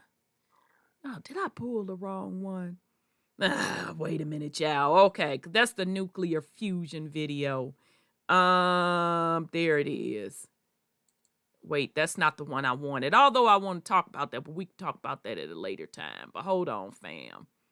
Okay, let me get this up for y'all, because, child, when I tell y'all, I just can't even do it. To show you how fast this stuff is moving. Where's my display thing, Rhonda? Now I'm chilling, minding my business. This came on regular news. I sat straight the fuck up. So this is off of CNN, but I saw it, don't quote me. I can't remember if it was World News Tonight. I don't want to lie upon these people, or my local news. This tiny, shape-shifting robot can melt its way out of a cage. Here we go. Watch, they asked Finston to play a commercial. I know they are. So hold on. Yeah, I'm pausing that. I ain't giving. I don't feel like it would. YouTube claiming that I'm taking somebody's music. So hurry the hell up, commercial. So bear with me, fam. Yeah. Get your commercial on. Da. Yeah. Hurry the heck up. Hurry up. All right, here we go.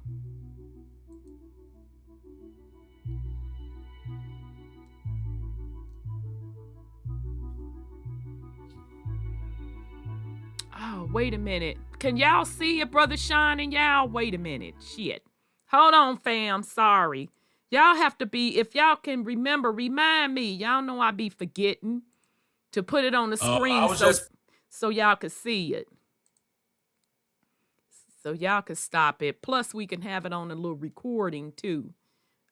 So hold on a second, fam. Let me run this back. I hope they don't make me do this ragla-ass commercial. Okay. I saw the commercial.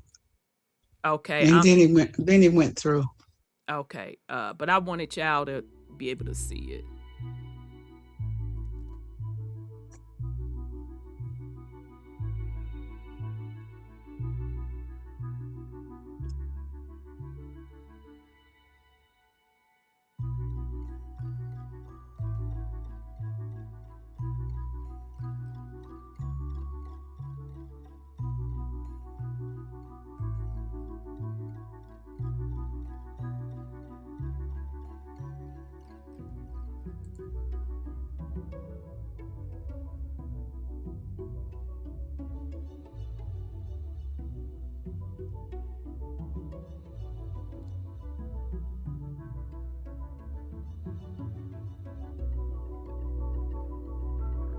Now, of course, you know, they gonna say it's for surgery purposes, or medical, rather.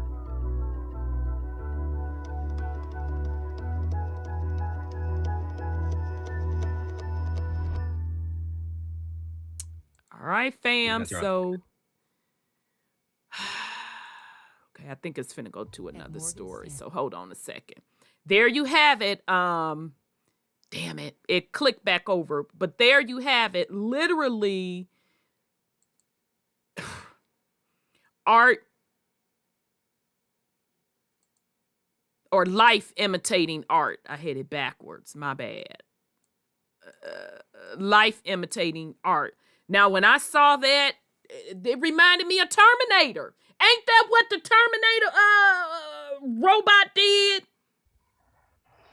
Liquid mercury. Yeah, I looked at that. I was like, you've got to be fucking kidding me. Yeah, that was my other thing. I was like, we already in Skynet. Yeah, we Terminator. basically are. I already showed y'all the video a couple of weeks ago where they got the showed you the simulation for incubator babies. Mm-hmm. The doing that artificial now. wombs. They said they're doing that now. And, you know, also that's like that graphene oxide they put in the hoochie coochie. It assembles itself once it get into the system. So they really have already kind of like started that. Yeah, because it said it was gallium and then the magnetic little particles. So we know them nanotech, them nanobots. Yeah. When people took that hoochie coochie, they had that in there.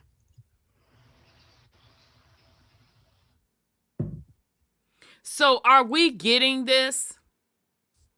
Are we really getting what this is about? Are we really getting that the changing of this age, they're trying to splice off from this simulation, which this simulation was bound to change anyway. So they're trying to slice off of this existing simulation to create another simulation. And they need to harvest your energy in order to do that because they not creators. They don't got this shit. So they need you to be the fucking zombies that's walking around with all the fucking potential energy. Meanwhile, just wasting away by they siphoning it off to over here, split the simulation like you said. Yeah. Yeah. But meanwhile, all this shit is going on. They got liquid motherfucking robots that can shapeshift. They got Crazy. incubators, artificial wombs, AI that can create art, that can literally create a whole nother person, a whole nother personality. And shout out to the YouTuber Lovely T. She said that shit was going to happen with the content creators. She was the first one to say it. So anybody else claiming that you the first, you are a liar, because I know for a fact that came from her. So pretty soon, and I know they're doing it now. We just can't prove it unless they tell us. But I am willing to bet most of these large YouTube channels with these multi-million quote, quote, supposedly and allegedly subscribers are more than likely all AI generation. AI generated. Yep. And now with the metaverse, you have real creators in the real world being in the metaverse, but then you also have these avatars who are solely created in that virtual world, who are content creators themselves. They be models, they got Instagram pages, they go into concerts, fucking Coachella and shit. So, you know, we know how they like to pull the okie doke. It's like, oh yeah, you know, come over here. Yeah, you can come into the metaverse. Like, you know, so, you know, fucking, it relies on you. So that it's nothing over there is going to be as great as what's right here. Well, nothing is as great as you. That Midnight. part. You're the secret. I don't know how many times I got to sit up here and tell y'all that. Nothing is as great as you. It says Yes, sir. the whole fear of AI and quote unquote nano technology. If you break down this avatar that we have, all the atoms and microorganisms, this, that, or the other, that actually agreed to work in harmony in order for us to hold this physical form. I mean, it's quote unquote nanotechnology. Everything serving its specific program. We are the greatest technology, and we let others override the program. And knowing and controlling self and accepting self for who and what you are. You are technology. You are AI. You are a bioorganic computer. Mm-hmm. Physically, Yeah. but that has nothing to do with the source energy Right. inside of it that others choose to tap into and utilize for their survival. But you won't fully tap into the technology that you have, no matter how much they put it in your face, show you that they want to be like you. Everything that they're doing is to emulate you. Every piece of so-called technology is designed off of the body and how it functions. You with it all day, every day, and ain't figured out much about it. Right. How to stuff something in your mouth, how to piss, how to shit, and how to have sex. That's it. The greatest computer ever built, It's you. and that's all you know how to do. Can you just go over Argue, the list of things that all people know how to do? stuff shit in their mouth, piss, shit, fuck, argue, debate, protest, blame, all low vibrational shit. Right. All you know how to do with this technology. But you scared of inferior technology. You fear everything that wants to be you. Everything that comes in contact with you wants to be you, will relabel you, will move you from here to there, will try and remove you from the thought of being an existent being. And the whole time feeding off of you. Got you chasing them around while they trying to figure out everything about you. Right. Still to this day, these motherfuckers is digging up shit, coming up with all types of theories because science as we know it, third dimensional science is 99.9% theory. Right. If you look up any of that shit, it all goes back to somebody had a damn theory. Yep. And everything that they're theorizing about has to do with you. And you're with you and don't know shit. But they'll tell you that you agreed to keep coming back having your memory wiped. Why? Why would you keep doing that?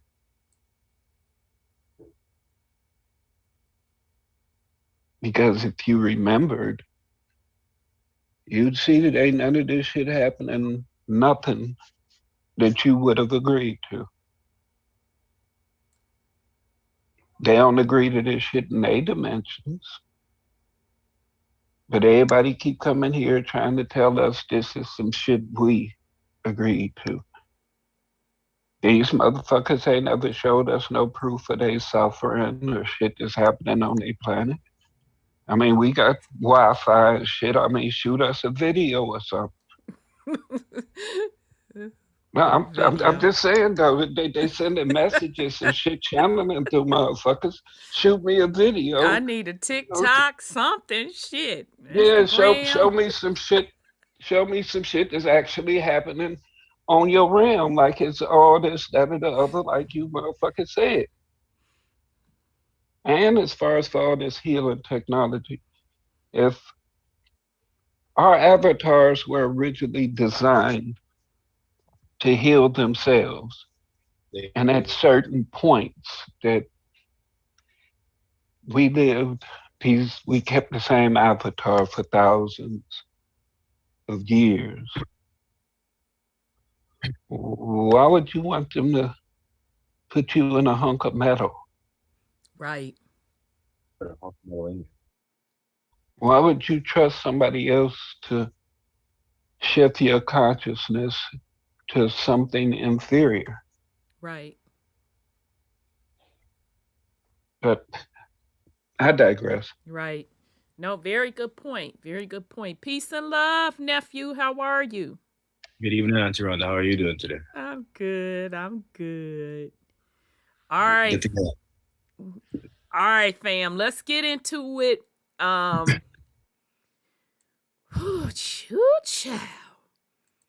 Okay, so hold on, y'all. Let me bring up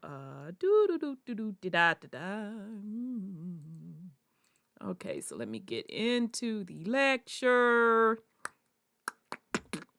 Oh, we were kind of already in it, but y'all know what the sister is saying. And let me zoom this for my host.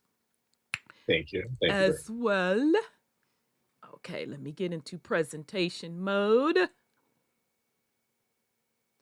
Come on now. Shit. Okay, this is where we left off at. The flower of life. All right. So last week, we went over the 5 and 6 pointed star.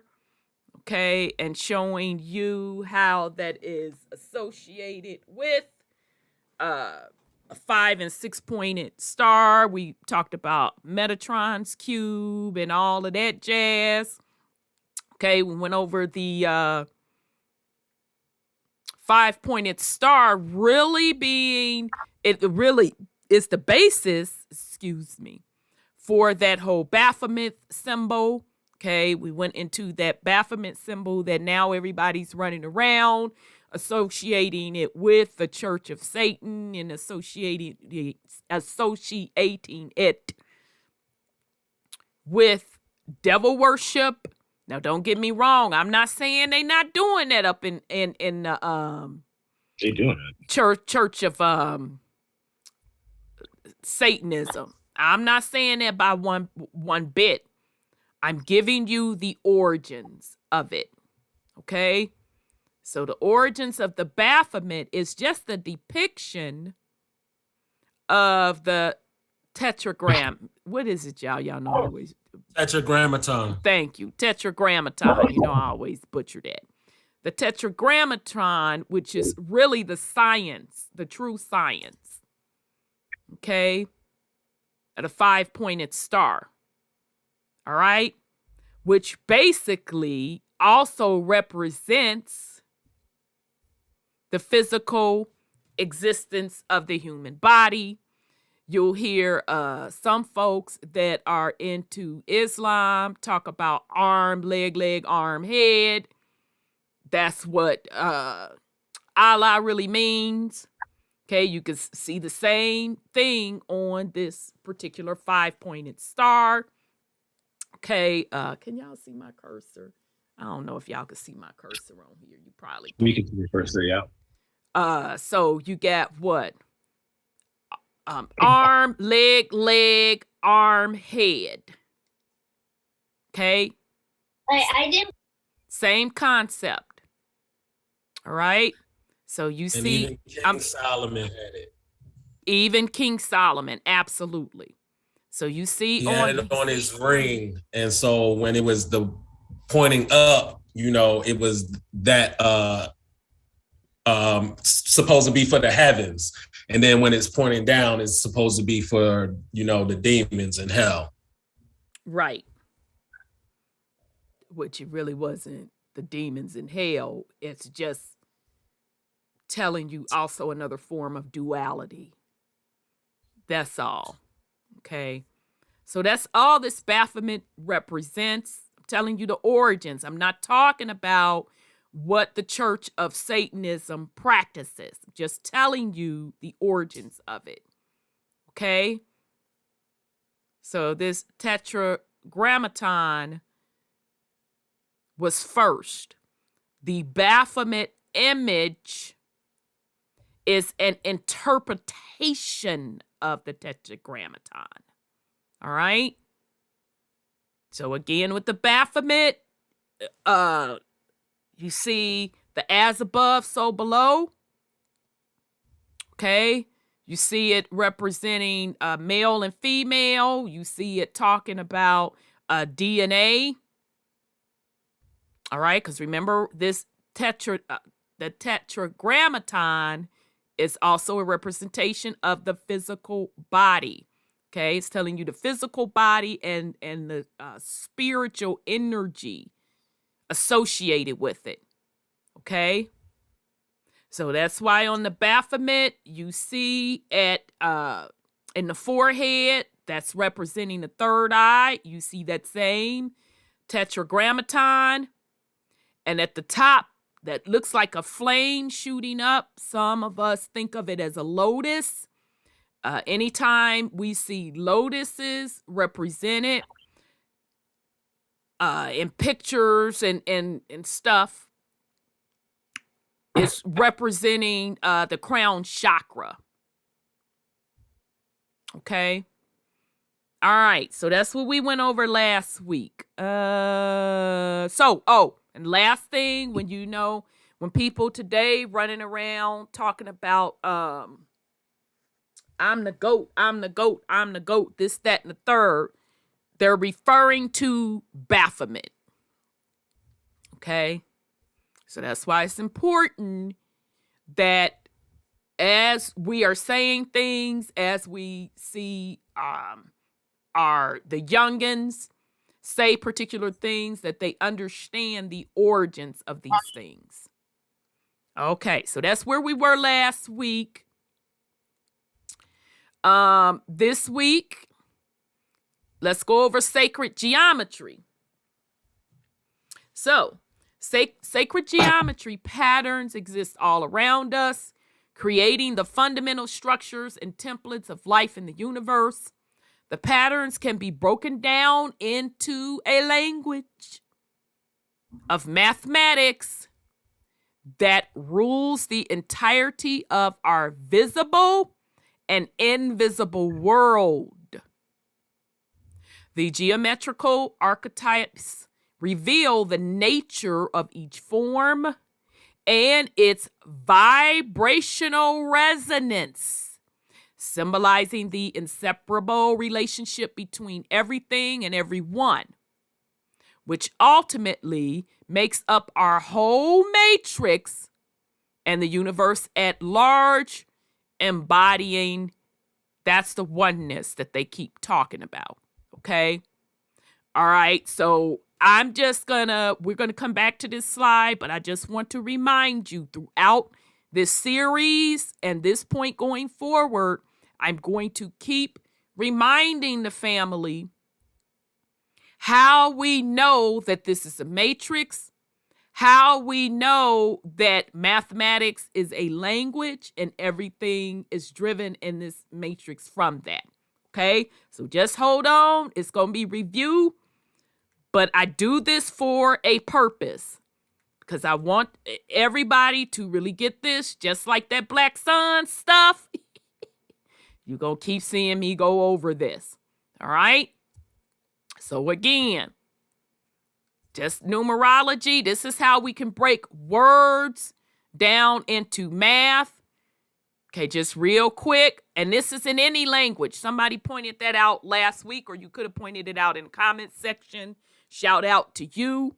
This is in all alphabet languages that they can be broken down into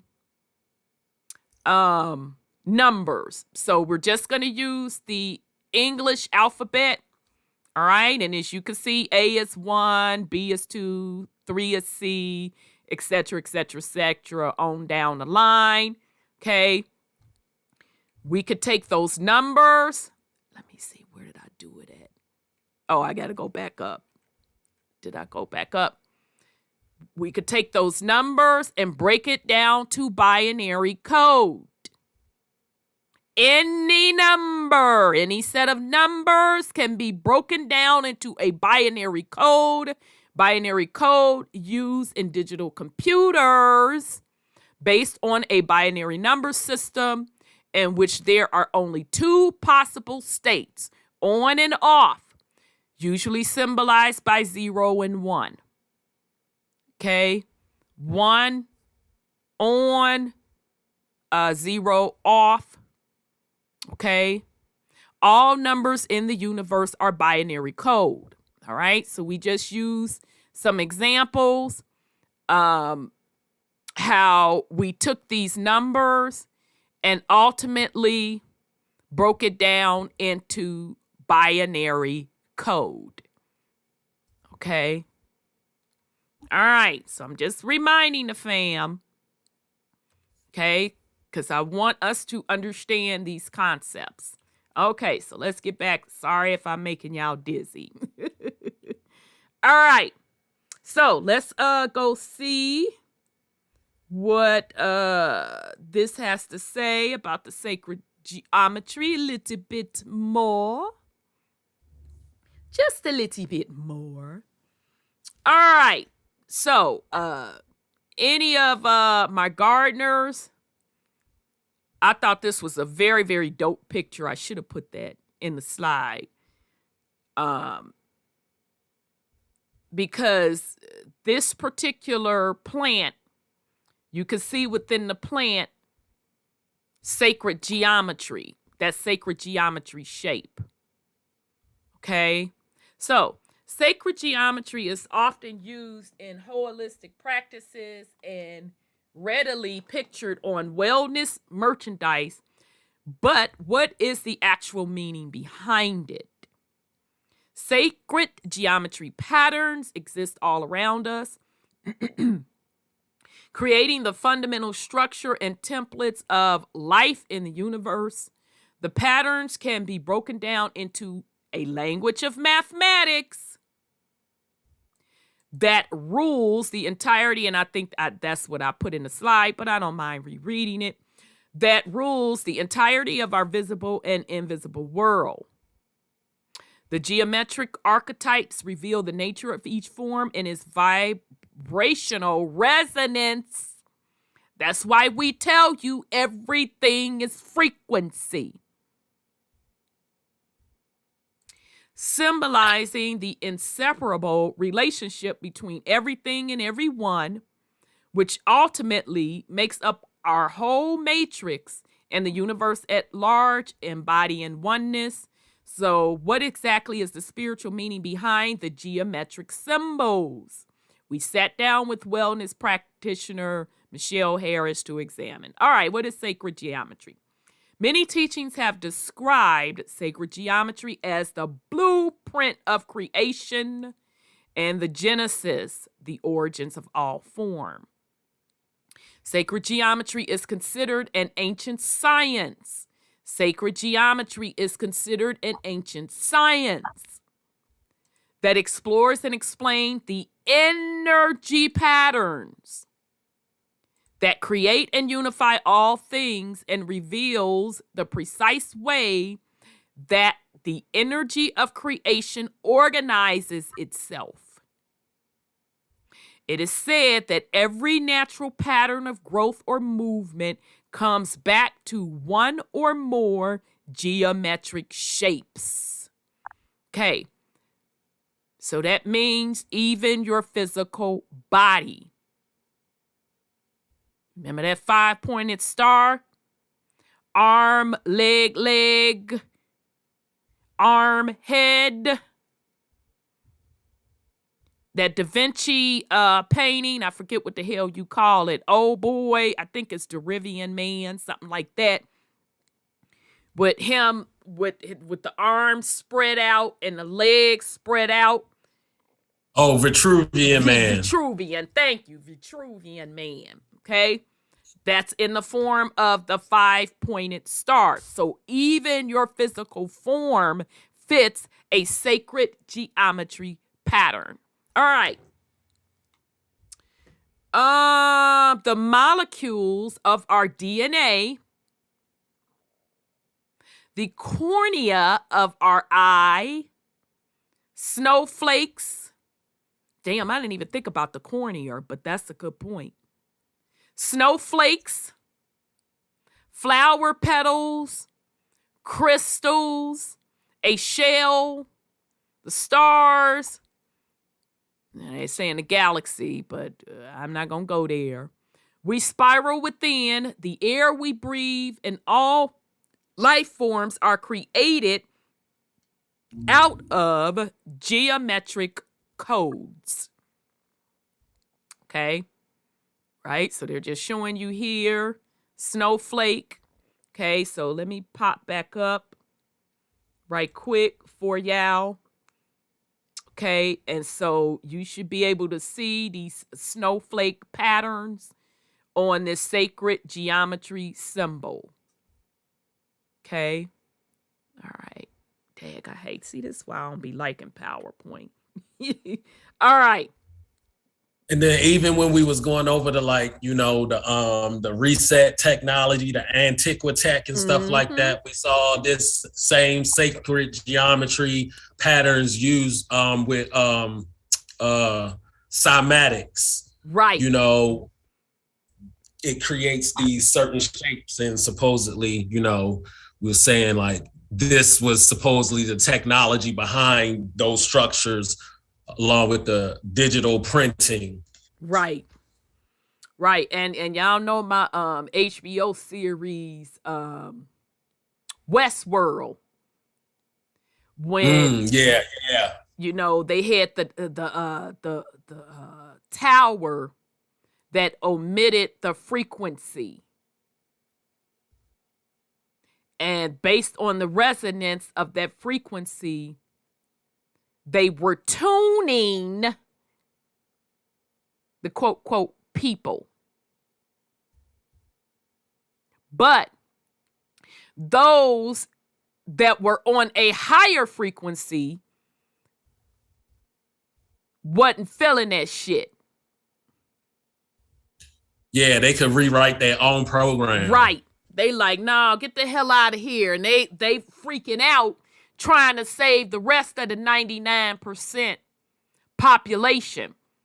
So those that were resisting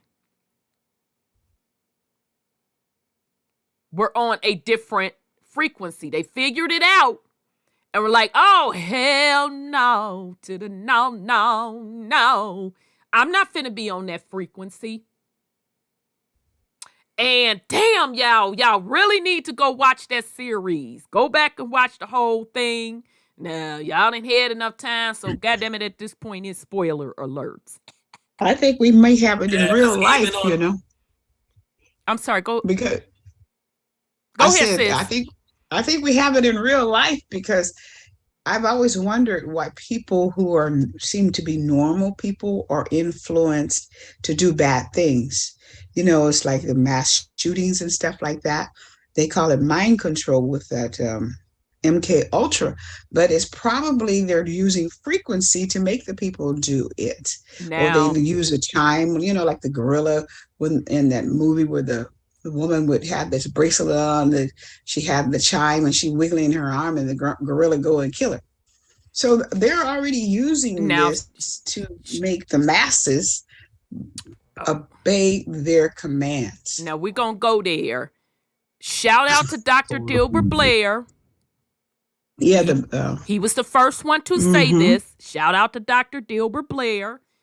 I learned a lot from that man. He was the first one to introduce me to metaphysics. He been saying that, and he even told us exactly how they were doing it. He was calling it low wave. I think he was calling it cellular electricity. Yeah, elf waves. Mm-hmm. Now, Brother Sean and I, when we started, Oh no, I was just about to say, and now they got the direct energy weapons on that ass.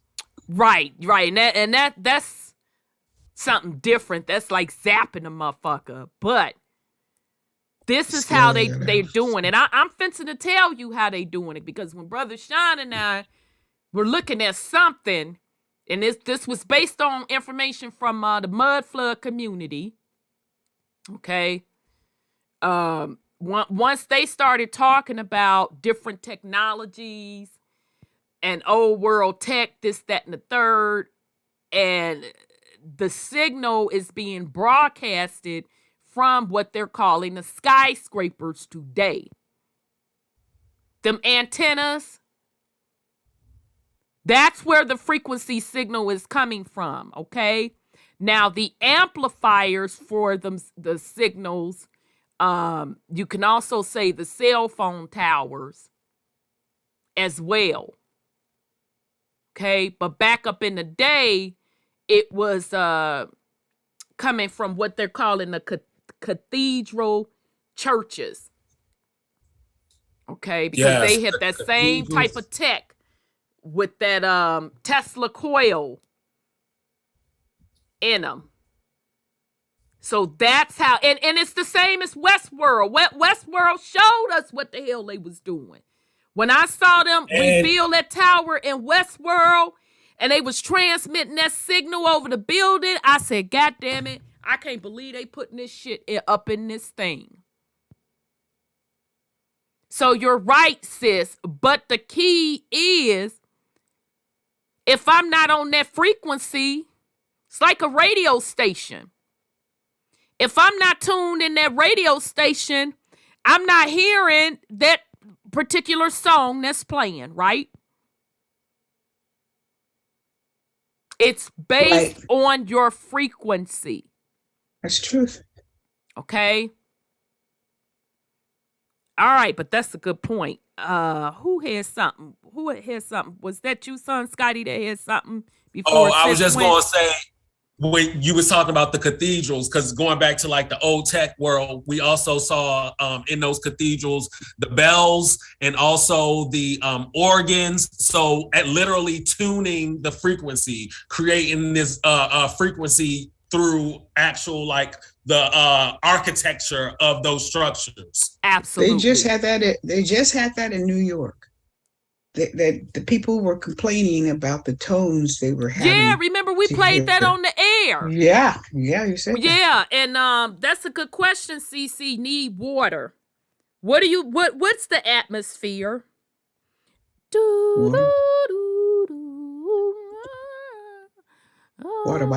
Water. You don't believe me? Go sit a jar outside in the sun. What is it gonna do? Condensation. So the actual atmosphere itself is already water. Mm-hmm. That's why the frequency can carry. It's in its gaseous form. Exactly, in the gaseous form. Don't they say the body is made up of, what do they say, 98%? 60. Is it 70? Yeah, it's just like the earth with 70% water. Right. Okay. So that's how they're doing it. That's why you, as a divine being, creator, that's why you can create in this same atmosphere. Mm-hmm. Auntie. Yes, nephew. One of the ways that I found that they are doing it too is they're using like television to slip messages past your subconscious. And once they're able to do that, your subconscious basically brings forth the manifestation, that frequency, Agreed, that imagery into reality. So like when you're watching television, you'll see people like, how come you can't get attention? Is because they have a flicker rate that they basically have tapped into your basically your beta wave format in terms of how your brain functions. When you go to sleep, the frequency of that wave changes. So when you're watching TV, you change into that suggestical frequency where you can easily be told things, and your subconscious mind that would filter that is not working anymore. It just goes straight into your subconscious, where it just takes it on as true information. And then they can basically program you with that type of information. Your children are watching gore, they're watching perverted information that's getting slipped past them in cartoons. You think it's an innocent cartoon. No, it has innuendos in those cartoons that are getting slipped past their subconscious mind, and they're acting that out in reality. So they've been doing this for a while. Like I saw it in the Batman movie with Jim Carrey when he was the Riddler. He made a device. Oh, sure did. He put it on the head, and he would tap into the people's television screen, and he can now read their minds through their television, because everyone was focused on that box. That box was reading their brainwaves, and that brainwaves was being teleported back to him. So the technology, they've been playing with it, and that's your brainwaves and the flicker rate in your television. Why they want you with a big screen television? More technology that they can control. Well, they have that stuff built in the TVs too. It's not only from the movies, but they can do it. They spy on you from your TVs and your computers and stuff. But yeah, they move from the digital, your analog signal to your digital signal. Yeah. Yeah, it's interesting. Now I can tell this story. Now, in my defense, I did have my little gummy, okay? But I'm lightweight, y'all. I gotta like break a piece off a gummy, because if I take a whole one, that's just a wrap. So here's my little piece of gummy. I'm sitting there chilling, just vibing. Then all of a sudden on the TV,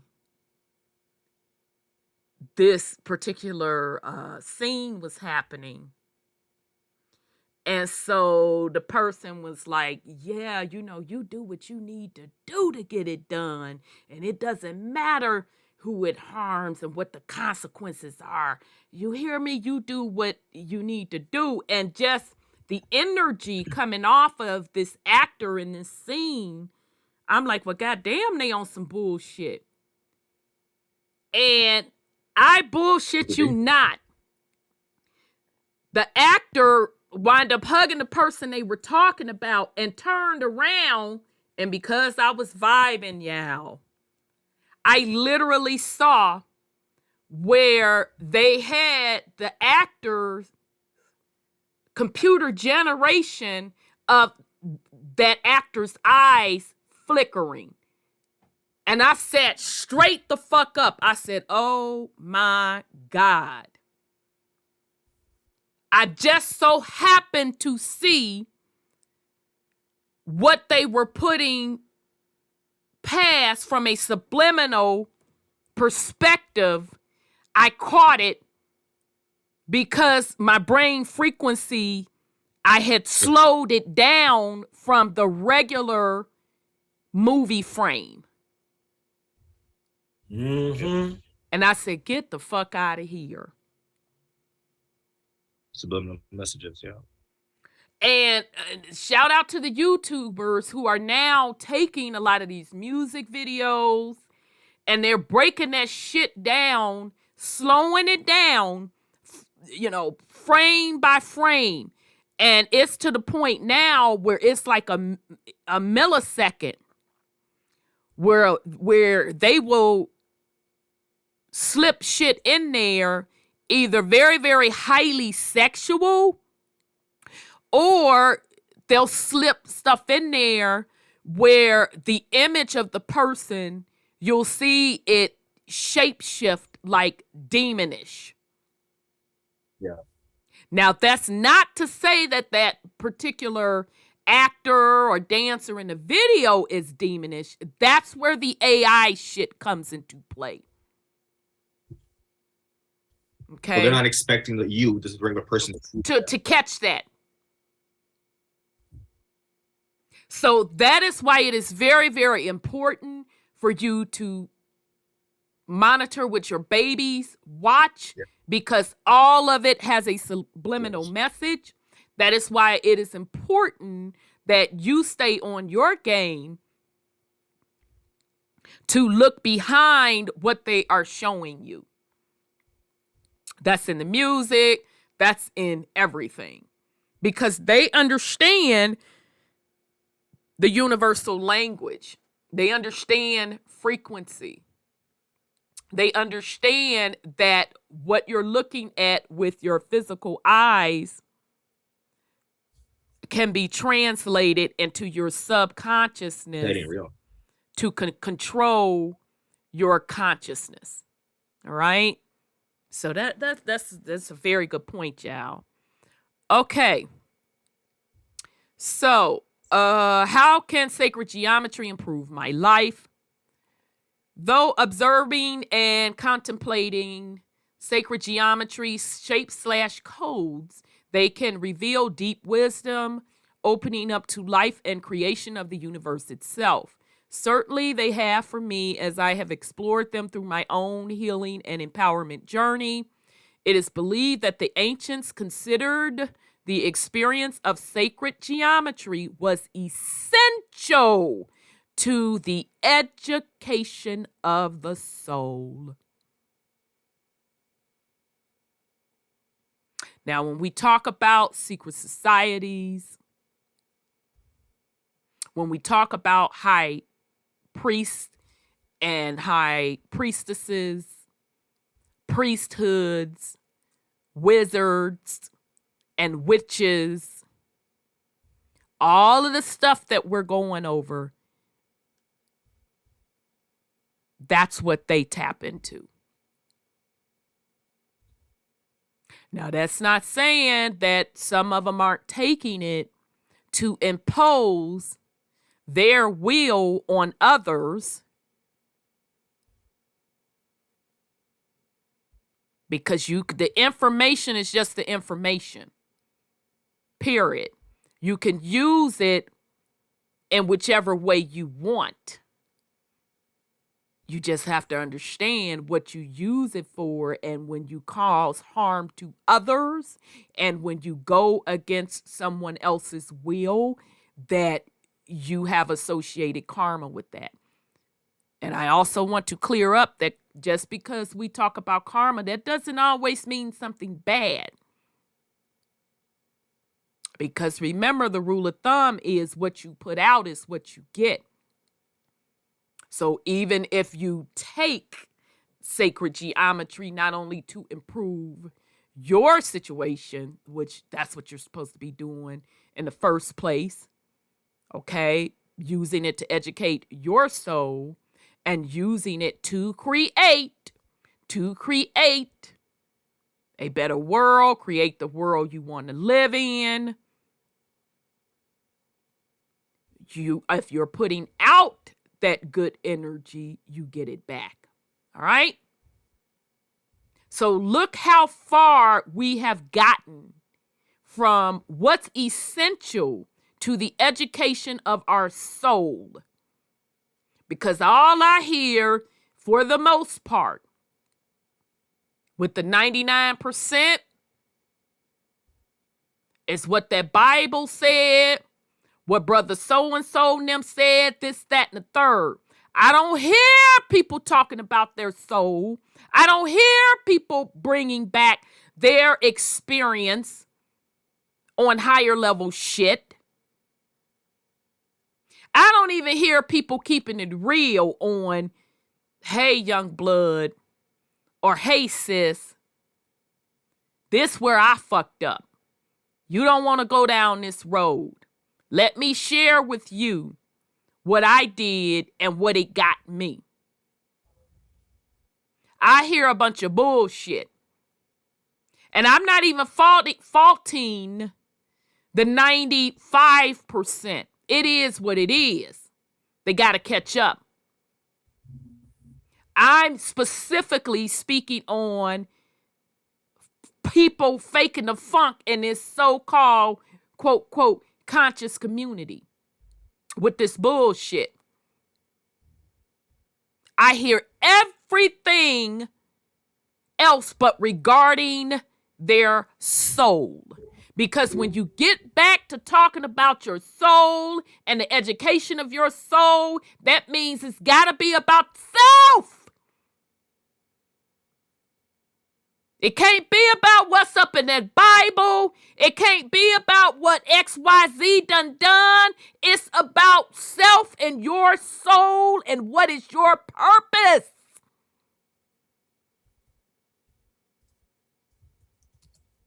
But let's continue. They knew that these patterns and codes were symbolic of our own inner realm and were significant to higher consciousness and self-awareness. Just prove my point. That's why folks in the 5%, because remember, only 5% know that this is a matrix, etc., 4, 5, 6, and 7. And I have been telling y'all for years, and that's why I've been telling y'all for years, that it only takes 1% to move shit. I've been telling y'all that all of these years to get to this point. Because that 4% is still faking the funk. Because anytime anybody tells you you need something outside of yourself, you done fucked up. But let's continue. All right, so again, sacred geometry was essential to the education of the soul. They knew that these patterns and codes were symbolic of our inner realm and were significant to higher consciousness and self-awareness. Sacred geometry, all right? Hence, my thing, I'm not concerned about what others are doing. You're supposed to be on 1% shit, higher consciousness and self-awareness. Sacred geometry amplifies our connection to spirit and creates harmony within ourselves and between ourselves and the outside world. It is often called sacred architecture because it underlies everything and is woven into the fabrics of all creation. So now, let's get funky with it.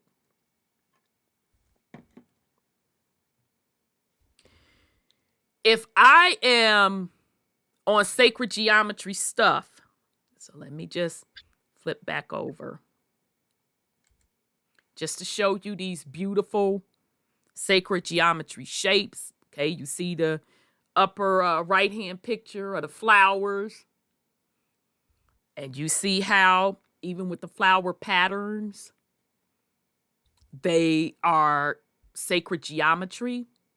Okay, and even with these sacred geometry symbols, okay, in the lower left-hand corner, they can all be tied back to the flower of life.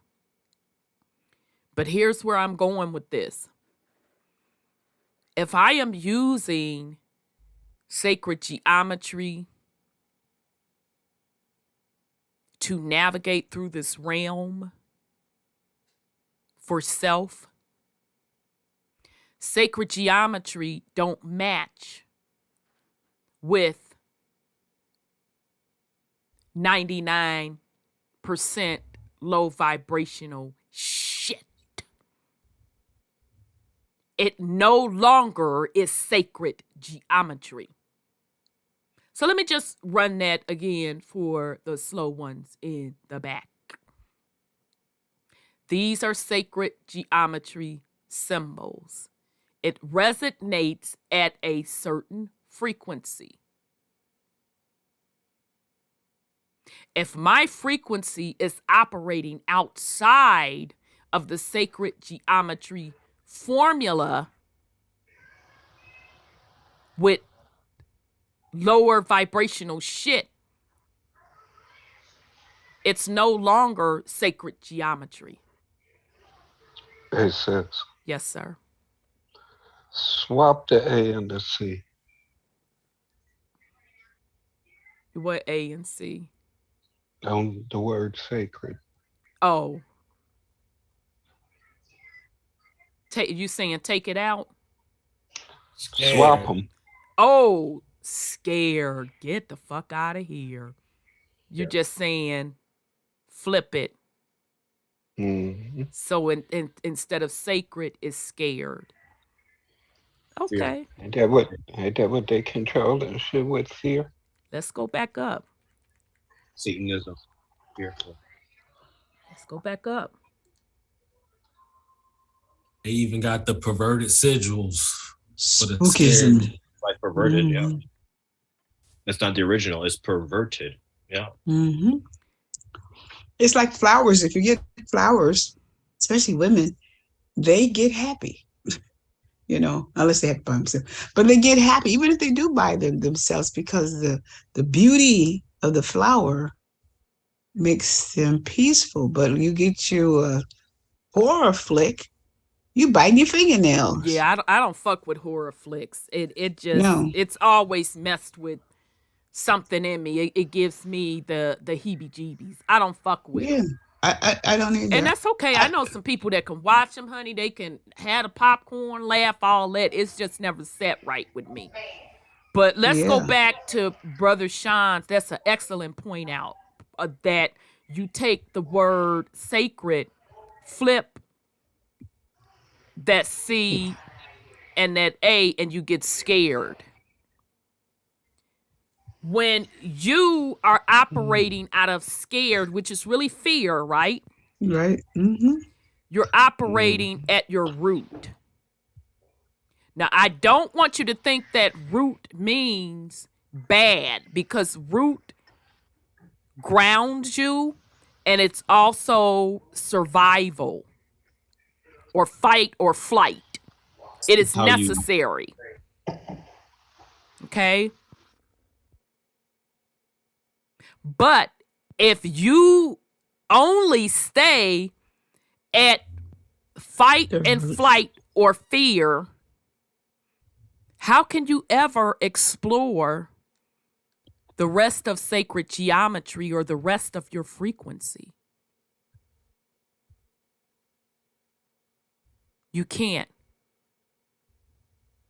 You can't experience the rest of sacred geometry to get you to higher frequencies and 1% shit, because you get into 1% shit when you get starting at the third eye and the crown and beyond, because you can go beyond these 7 chakras that I'm showing you now. You're really limitless. Okay. Yeah, because you have fear, which is one level, then you have unconditional love. Right. But you can never get to that point if you're stuck down in the fear mindset. Now check this out to show you how everything is in sync. What colors make up the color purple? Yellow and blue. Is it yellow and blue? Is that it, y'all? I think it is. I'm not sure, but I was asking why yellow is all over the place these days. Yellow and blue make green. Okay, I think it's red red and blue, right? Blue. Huh? Blue and red make purple. Yeah. Yeah, okay. I was gonna say, shit, did I get that wrong? No, it is. Yeah, no, it is right. It's red and blue. It is, because that was the funny thing. If you were to mix the Crips and the Bloods together, you'll get a purple friggin' right. Right. Oh, okay. Okay, so I'm not an artist. That's okay. That's okay. Y'all see where I'm going with that? Yeah. So in other words, on even on this chakra scale, Oh, that's black. you have to Master Ball. know how to spin all of your energy centers. That's what these chakra points represent. But your root and even your third eye, if you blend those colors together to get to the purple, to the crown. So just another analogy. Okay. That's a very, very good call out. Okay. You're never going to get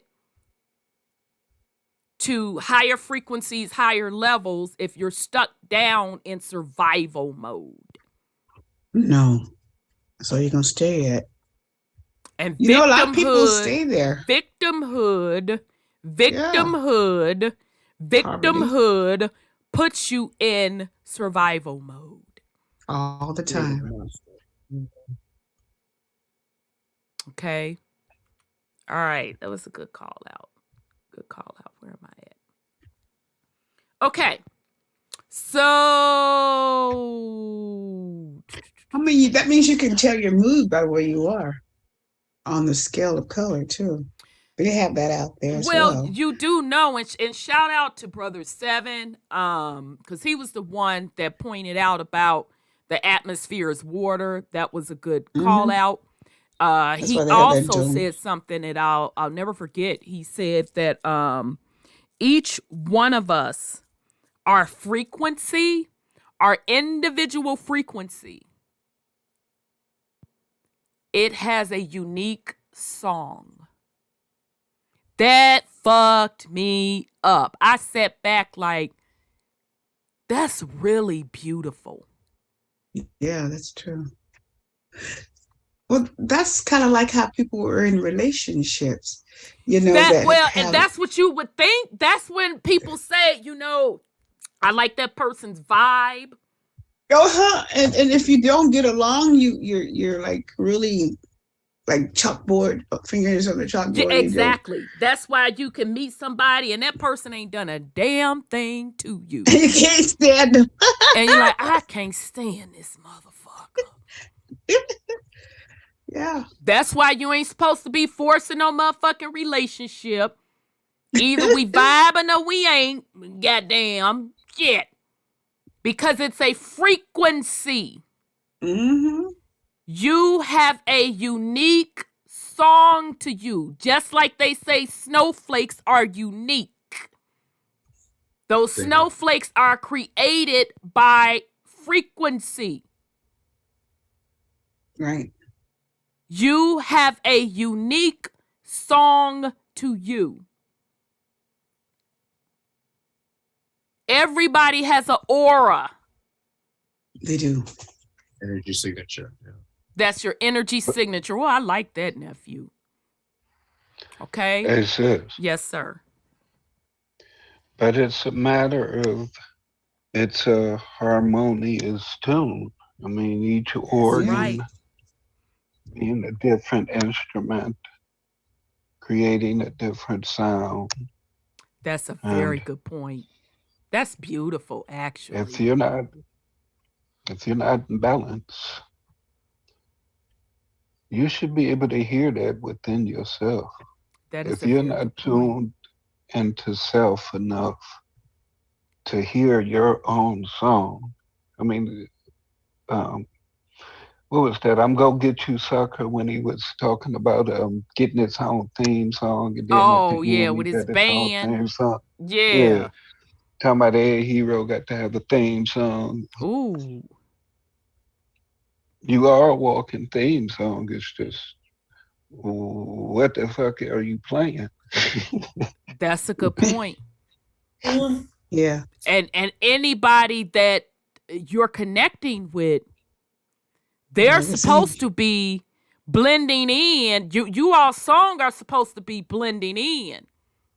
The harmonies be off. Off. You're not blended. Be like one person being like, one person singing opera. Then they want to link up and be a couple and wonder why they at each other's motherfucking throat. Absolutely. That's why you're supposed to be paying attention to folks' vibe. You ain't supposed to be faking shit. You ain't supposed to be begging a motherfucker to get on the sheet of music. Baby, either you can walk past and be like, oh, that beat is cool. Yep, dun, dun, dun, dun, dun, let's get it in. Or keep the fuck on rolling, baby. We don't match. And that's okay. But see, that's what a part of spiritual maturity is. You know when something is for you and when it ain't. And how many times in our personal life, because I have done it, I've done it, been there, done that, got the motherfucking t-shirt. And you know I ain't really vibing with this person. And you just gone on with it anyway. And then when the fuckery from the fuckery department step in. And to be honest, I have to be honest with myself. Now, I don't know about you. I'm just telling you my experience. My soul and spirit be sitting with its legs crossed like this bitch. Like waiting for the fuckery to show up. Now she know goddamn well this ain't no match. And most people try to force it anyway sometimes, and it ends up in the hole. It always ends up in the hole. That's why I'm saying my spirit and soul sitting with their legs crossed with one fired up like this bitch. You know this shit ain't no match. Right, I told your motherfucking ass. Right. Now you gonna get this work, and I'm fencing to sit back and let you get this work. It's and about I knew me. going in. I knew going in. Yeah, you do. But you be trying to motherfucking justify, and that whether it be romantically, friendships, it don't matter. Mm-hmm. You Even be mother and knowing child. going in. You have some children you give birth to, you be going, oh, did I give birth to that? But you have two people to doing it. Right. And some kids Like that just niggas can't. fucked up us genes. I shouldn't have been procreating with that bitch anyway. That part too. Shit. Yeah. It's really weird how We be knowing going in that it's not a match. Mm-hmm. And that's not saying that's making that person a bad person. Don't get me wrong. That's not saying that person is a bad person. That person just ain't on the same sheet of music as you. No, that's truth. Been there, done that. Okay? It's Because like it people shouldn't try have to to be that change. motherfucking difficult. Shit. Like people try to change other people to meet Worst their frequency. mistake. And that's one of the reasons that don't work. If you got to change them, you don't need to be with them. Child, come on now. And, women, you know we got that shit bad. Yeah. Shit, fuck that. We ain't getting along. We ain't nah, bruh. We're two different people.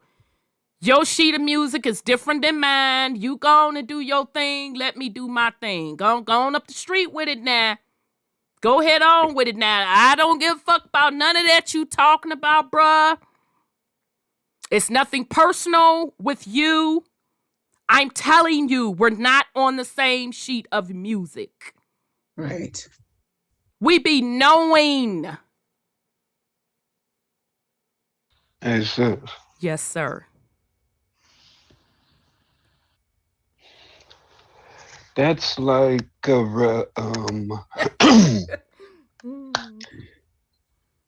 people actually don't be having shit in common. People trauma bond. Oh, come on. Then when it comes to Yes. to actual reason, to actual results, to solving some shit. Them motherfuckers don't know what to do. Then you realize, well, hell, we actually didn't have shit in common, but all that goddamn drama and trauma. All the trauma. Yup. Mm-hmm. Also, it's like you meet a motherfucker in the blues club. and all, Last $2. and all y'all doing it. And all y'all doing is sitting around drinking. Right. And you One wonder time why. y'all hook up, that's all y'all do. Mhm. Then one time y'all decide to go out someplace during regular hours. Maybe someplace to have dinner and dance. Right. You find out the motherfucker ain't got no table manners Child. My goodness. and can't dance a lick. But as long as y'all was sitting at the blues spot, getting It's all pissy good. drunk, Right. Pissy. Pissy as a snake. Right. it was all good. Right. Because ain't nobody have to face no bit of reality. Right. Or just see a motherfucker in a regular environment. Right. I mean, there's so many ways that Right. Because can weed, go wrong. weed and Hennessy and ass and dick don't make a relationship. Let me say that. No motherfuckers in the back. Weed and Hennessy and dick and ass don't make a relationship. Yeah, because if the only time you excited is when you're drinking and smoking because you know you finna fuck. Well, what about when you sober? You were like, I can't stand this Actually, have motherfucker. to I want to stab him in the eye with this goddamn fork. But yes, continue. And actually have to talk about some real life shit. Real or shit. And you be like, trying to this make some motherfucker is plans for a dumb. future. Right. Yeah. I And can't these do be the it, motherfuckers child. that fuck around and then have children. You know, Right. That's all y'all know how to do. Yeah, because all y'all do is hook up on the late night. He come through with a bottle in the bag. Right. Y'all get high. He lay up, creep out in the middle of the night. And or then you that may have should to just put the be nigga that. out. But you gonna try to turn that shit in a relationship? What? Yeah, motherfucker be too high to go to the house, so you got to try and get him up before the kids wake up and shit. Baby, Or before the you baby up in my daddy get motherfucking home. abode. Mm-mm-mm-mm-mm. Period, nigga, in my That's sheets. the way it goes. Shit. I don't know you like that. Shit, that's the way it goes down nowadays. Niggas lay up in other niggas' bedrooms knowing that nigga going to work. And just nasty. Yeah, they be stupid enough to do it. Yeah, but you see it on videos all the time with motherfuckers being exposed, dudes catching their bros cheating, and they going live with it. There's that or the other. That's the end thing nowadays. Child, I don't You know, get it. motherfuckers trying to see how low they can go. Motherfuckers ain't trying to ascend. Motherfuckers trying to go deeper in the rabbit Right, hole. in the rabbit hole with the fuckery. Exactly. Motherfuckers say we ain't been nasty enough.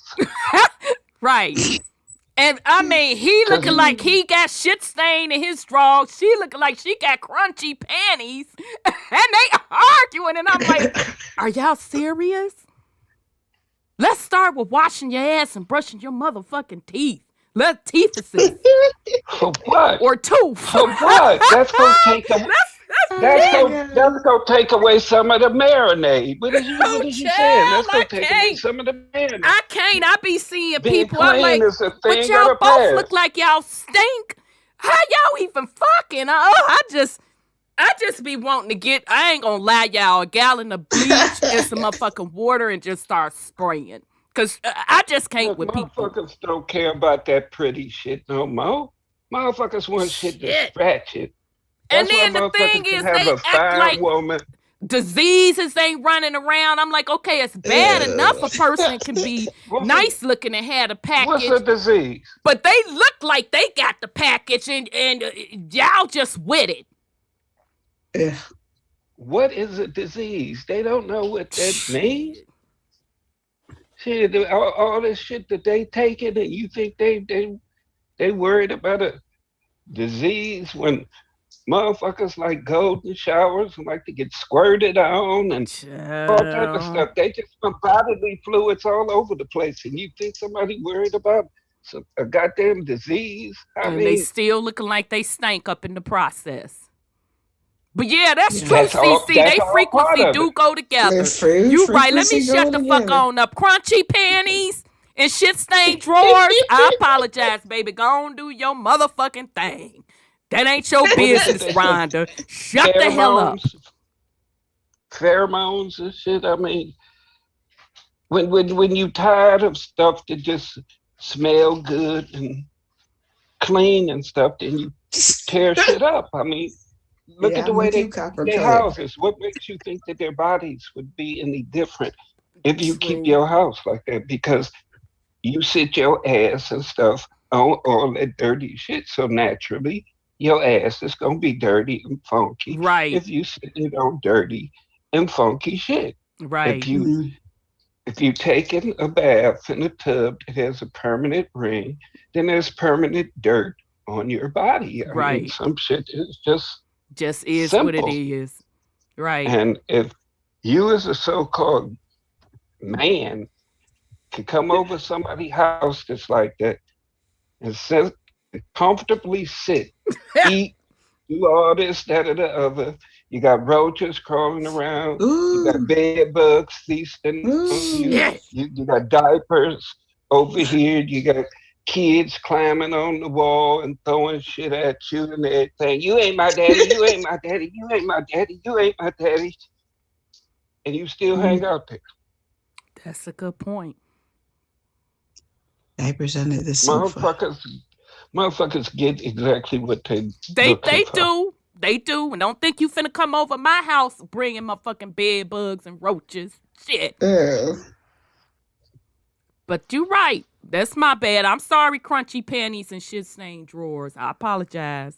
Go on live your life, baby. Go on live your life. Superior minds say ain't no ugly people's making babies. So that you follow an ugly kid home.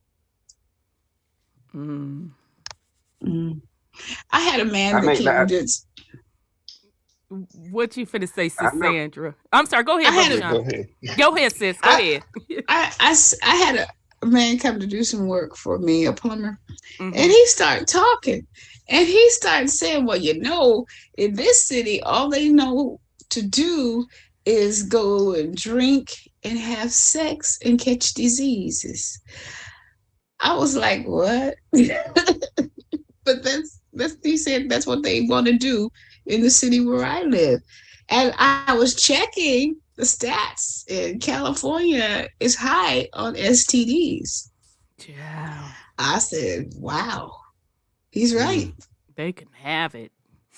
I know. Y'all stay safe out there. Yeah, please, dude. You better wrap it up. I know. Because they make me want to motherfucking scratch. I can't do it. I know. I'm like, ooh, is that... But that all people do? I'm going to tell you how deep frequency is. Now, this is a true story. So, y'all know how melanated people do it. When you grow up with somebody, you know, y'all become cousins, right? Y'all may not be blood related, but you be like, that's my cousin, such and so. And so sometimes I have to put play cousins in there to, you know, let people know who's like blood family and that's just adopted family. So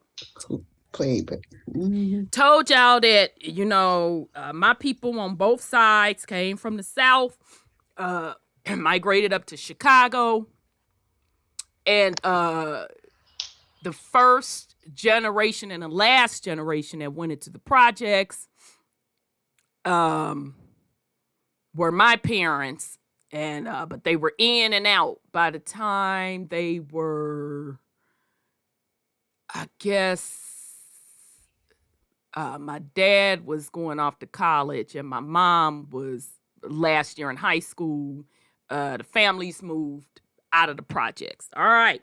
So in the meantime, my mom's best friend, they grew up together in the projects.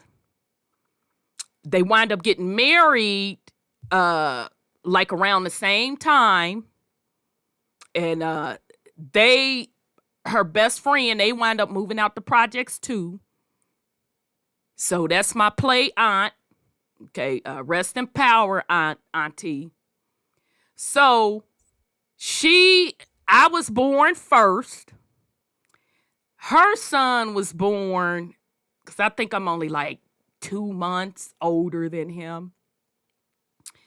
So you know how some black people be. Oh, they gonna get married, this, that, and the third, 4, 5, and 6. Here's the thing, y'all. I never liked that motherfucker since we was in the playpen. You understand me?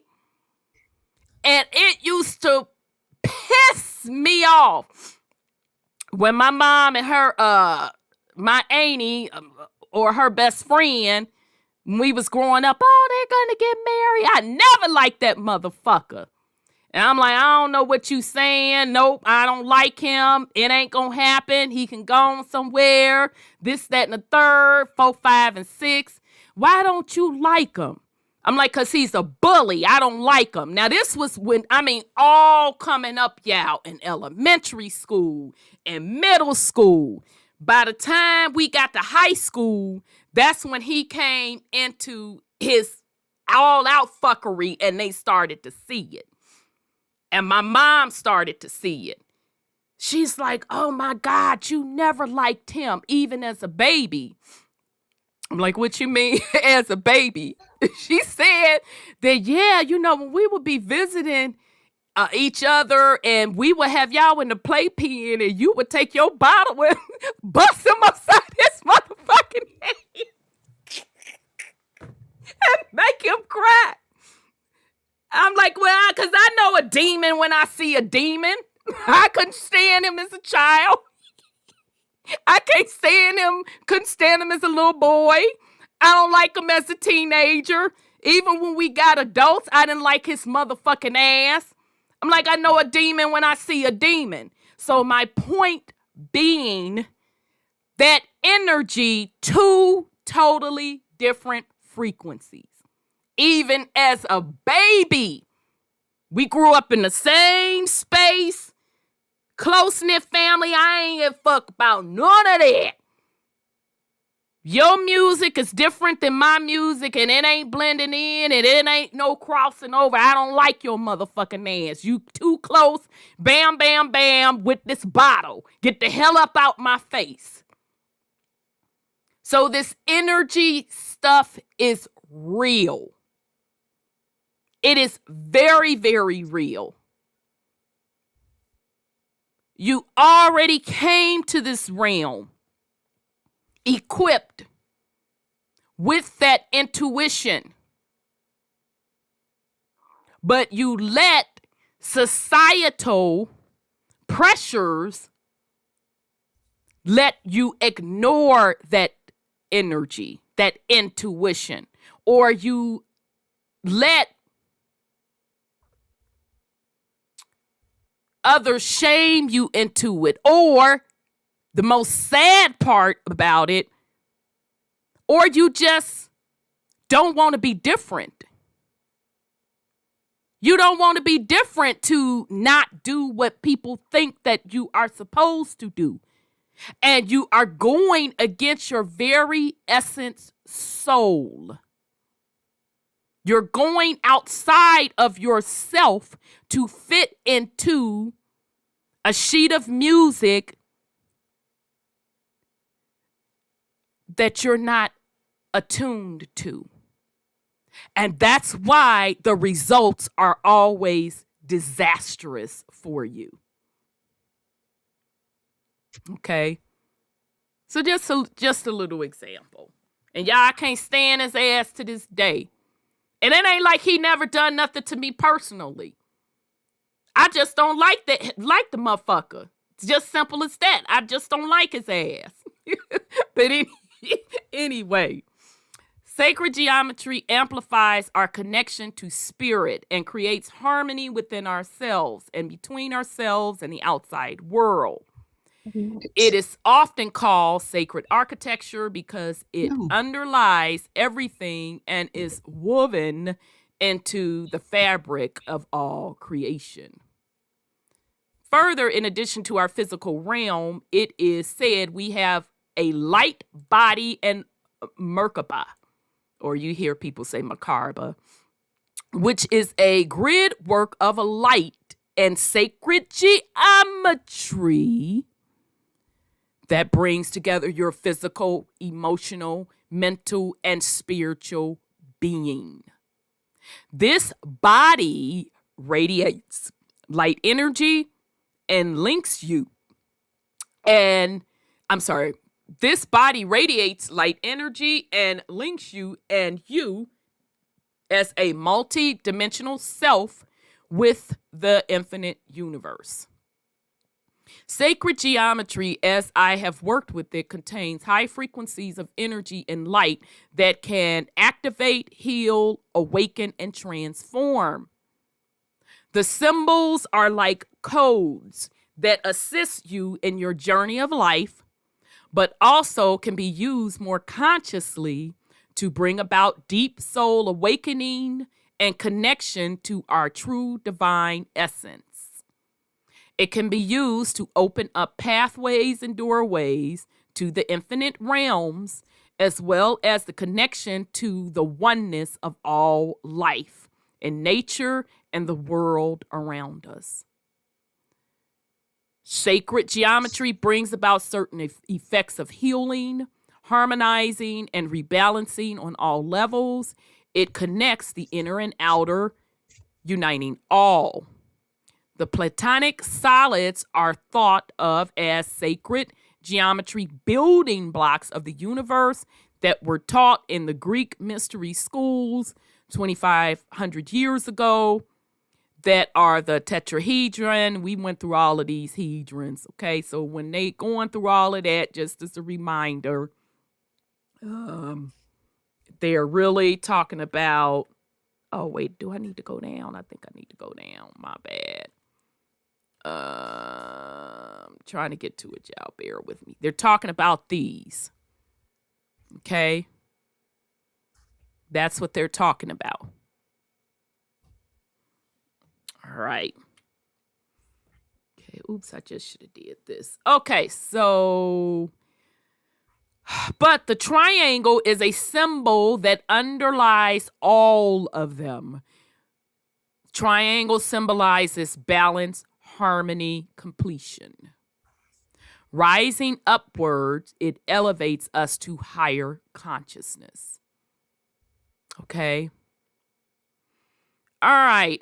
So what are some of the most common shapes? What is their meaning? Okay. Here are some shapes and their meaning / intentions and how they help us. Right? There's the triangle. There's the circle. So the circle, wholeness, oneness, never ending. Circle, cycles of life, the eternal, constant cycles of change, unity, perfection, inclusion. Exclusive, boundaries. It is said that first thought of God is represented by a circle, which exists by itself. Then it creates a replica of itself. So just as a reminder, what they're saying is, sorry, y'all, I'm not gonna, hopefully this is not making y'all dizzy. Okay, so this is all they're saying. Okay, the seed of life. Remember, we talked about this. How's that flower of life created? The seed of life, here's the circle. Circle replicates itself. Circle keeps replicating itself. All right, so that's what they're referring to. All right. Square. Foundations, solidarity, grounding, because y'all hear the Moors say stand on your square. Grounding, practical, earthly, stability, dependability, safety, the base of a pyramid, which creates the balance, stability. Spiral. The Fibonacci and golden mean ratio, all shapes come back to this mathematical formula. As above, so below. Connects heaven and earth. The spiral spirals up to connect the physical self to the higher self. And all levels of our being interdimensionally and into the core of the earth. Galaxies are a spiral of energy. Energy moves in spirals. The spiral is also the Kundalini, which is symbolic of raising one's consciousness on the path of evolution of the soul. The spiral is connected to the flow of energy through the chakras as they spin in a circle. The spiral is the spiral shape of a double helix in the DNA of each cell. Okay, so let's flip back over here. Let's go back to, which one is it? And then we also see the spiral in some of the terraforming of the realm. The electromagnetic coil, black Absolutely. sun. You see, that's how they tap into it. That's why it's like because it said it connects the heavens or something, the realm or something. That would make sense to make it a coil that's like directly into, I don't know, the heart of the realm or something. Right. Very good point. Okay. So when they're talking about these energy centers, and we've talked about this throughout the years, that each one of these energy centers, your chakras, they spin at certain frequencies. Okay. So even with the top of your crown chakra, shout out to Bobby Hemmett because he said this. That's why everybody has a soft spot, okay? So mothers, okay? So I don't know if this is done in any other culture, but I do know in melanated cultures, specifically in the Americas, when there's newborns, it's always about protect that baby's soft spot. Protect that baby's soft spot. Okay? Now, shout out to Bobby Hemmett, because they, and you hear like the elders say, yeah, because the baby's soft spot is gonna eventually close up. But if you check your own top of your head, you still have a soft spot. Okay? Now, this the cold part about it. Shout out to Bobby Hemmett for that. For this, what I'm fencing to say, this came from Bobby Hemmett. That soft spot is where your spirit exits to higher realms. He fucked me up when he said that. I said, get the fuck out of here. That soft spot, if you look in the mirror, you're going to see the pattern of your head in that spiral. Okay? All right? Now, women, it may be a little bit harder for us because y'all know how we mess around with our little wave patterns and putting it in a different style. So you didn't kind of, we done kind of brushed out and styled out that little spiral. Okay, but brothers that, you wearing your little low cut fades, and brothers, now you tell me if I'm wrong. Don't y'all take y'all brushes and ones I seen y'all be brushing that shit in a spiral. I be cracking up. Y'all be serious about your brushes and brushing your shit in a spiral in a certain pattern. But check the top of your head, your crown, you have a soft spot. So shout out to Bobby Hemmett. Bobby Hemmett said that's where your spirit exits to the higher realms. So when you are astral traveling, when you're dreaming in vivid color and when you can smell and taste, that means you are astral traveling with your spirit body. And that is why when you think that you have sleep paralysis. Now I've told you all this several times, but I'm just putting it all together for you, hopefully. When you think you have sleep paralysis, where you trying to wake up and you can't wake up, and you can't wake up because that spirit has not getting back in the physical body. All right? Because what happens is, shout out to Sister Divinity, we've been talking about this a lot. Okay? Because she's been seeing it in the Asian movies. Where each person has like a spiritual cord. So when you go astral travel with your astral spiritual body, okay, your light body, and you go up through your spiritual astral body, goes up through your crown chakra, and you have a spiritual cord, and that cord connects your spiritual body to your physical body. Okay? And when you kicking it in those other astral plane realms, and you connect up with other people that you just vibing,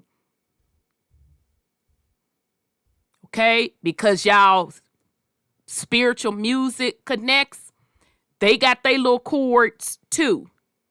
All right? And soulmates, when people run around here talking about soulmates, their chords can connect from a spiritual perspective. Okay? That's why it's serious shit when you linking up with someone, and really from any purposes.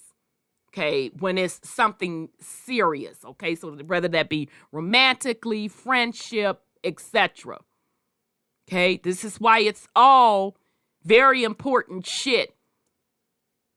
And why when you on your 1% shit, you ain't got time to be linking up with somebody's music that ain't on the same page.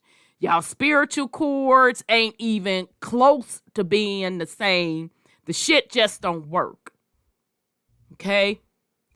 Now, upon death, that spiritual cord is severed. And that's where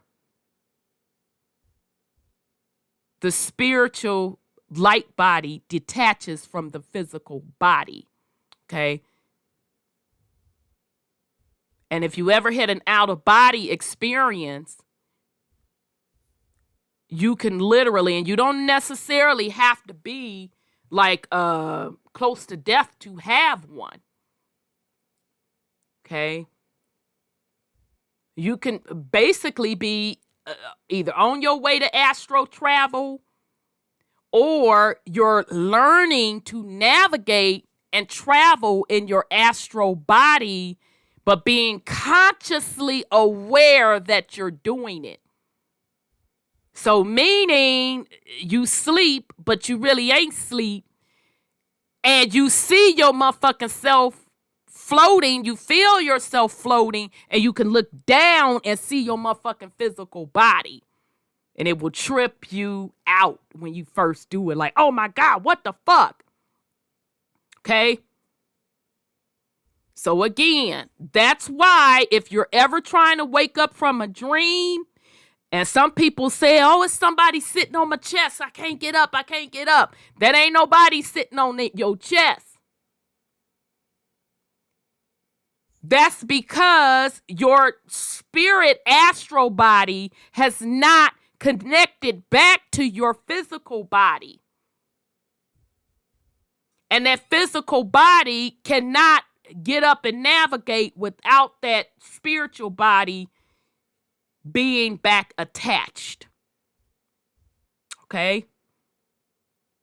So when you really get good at practicing and astral traveling, and that and the third, you can literally, when it's time to come back to this particular physical realm, you can literally see yourself going through the portals, and that shit look exactly like the fuck they show it on the movies, where you flying through that motherfucker with them, that light like just flying.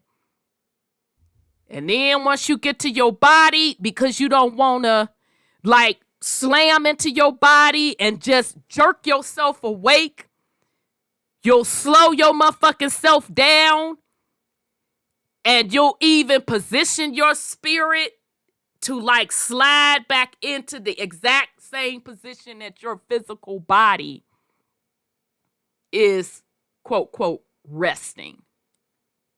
Okay? All right. So shit, I forgot how we got on that. All right, so that's that. Let's get back to what old girl is saying. Yeah, every night, and shout out to Dr. Dilbert Blair. He said, every night when you go to sleep, you die. That's what he meant. That's what he meant. You're astro traveling. And it is equivalent to death, because you're leaving the physical body. Okay? But you still got that spiritual lifeline cord connected. Yes, that's a good point, DJ ZPE. I have heart palpitations when I don't align my spirit with my body before coming back. Absolutely. Absolutely. It's almost like a motherfucking panic attack, to be honest, DJ ZPE. And you have to practice it like, okay, get your shit together. You finna go back into this third 3D density. You finna get back into this physical 3D body. Slow it down so you can ease back in here. Absolutely. You're absolutely right. I felt that, been there too. Once you get to that point where you are consciously aware that you are astro traveling, absolutely, you're right. But once you figure out how to ground yourself, you could do that shit with ease. Ooh, they say orgasm is death too. Now that's interesting. Okay. Yeah, and they say like a sneeze is a little orgasm, a little death in French.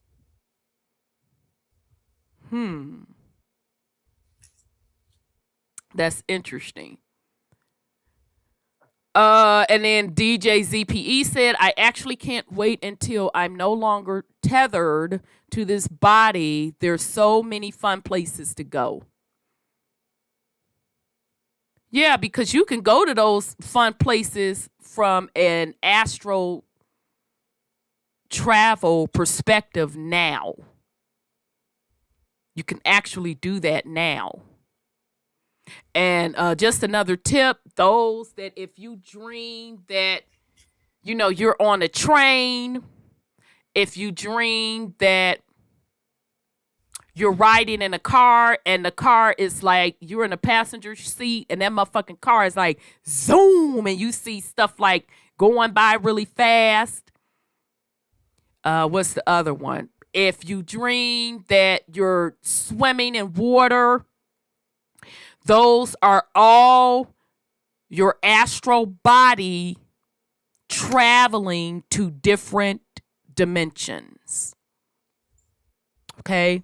Yeah, I always have the one where it's like fucking like escalator, but to the top, it ain't like nothing up there. And then I just start like floating. Okay.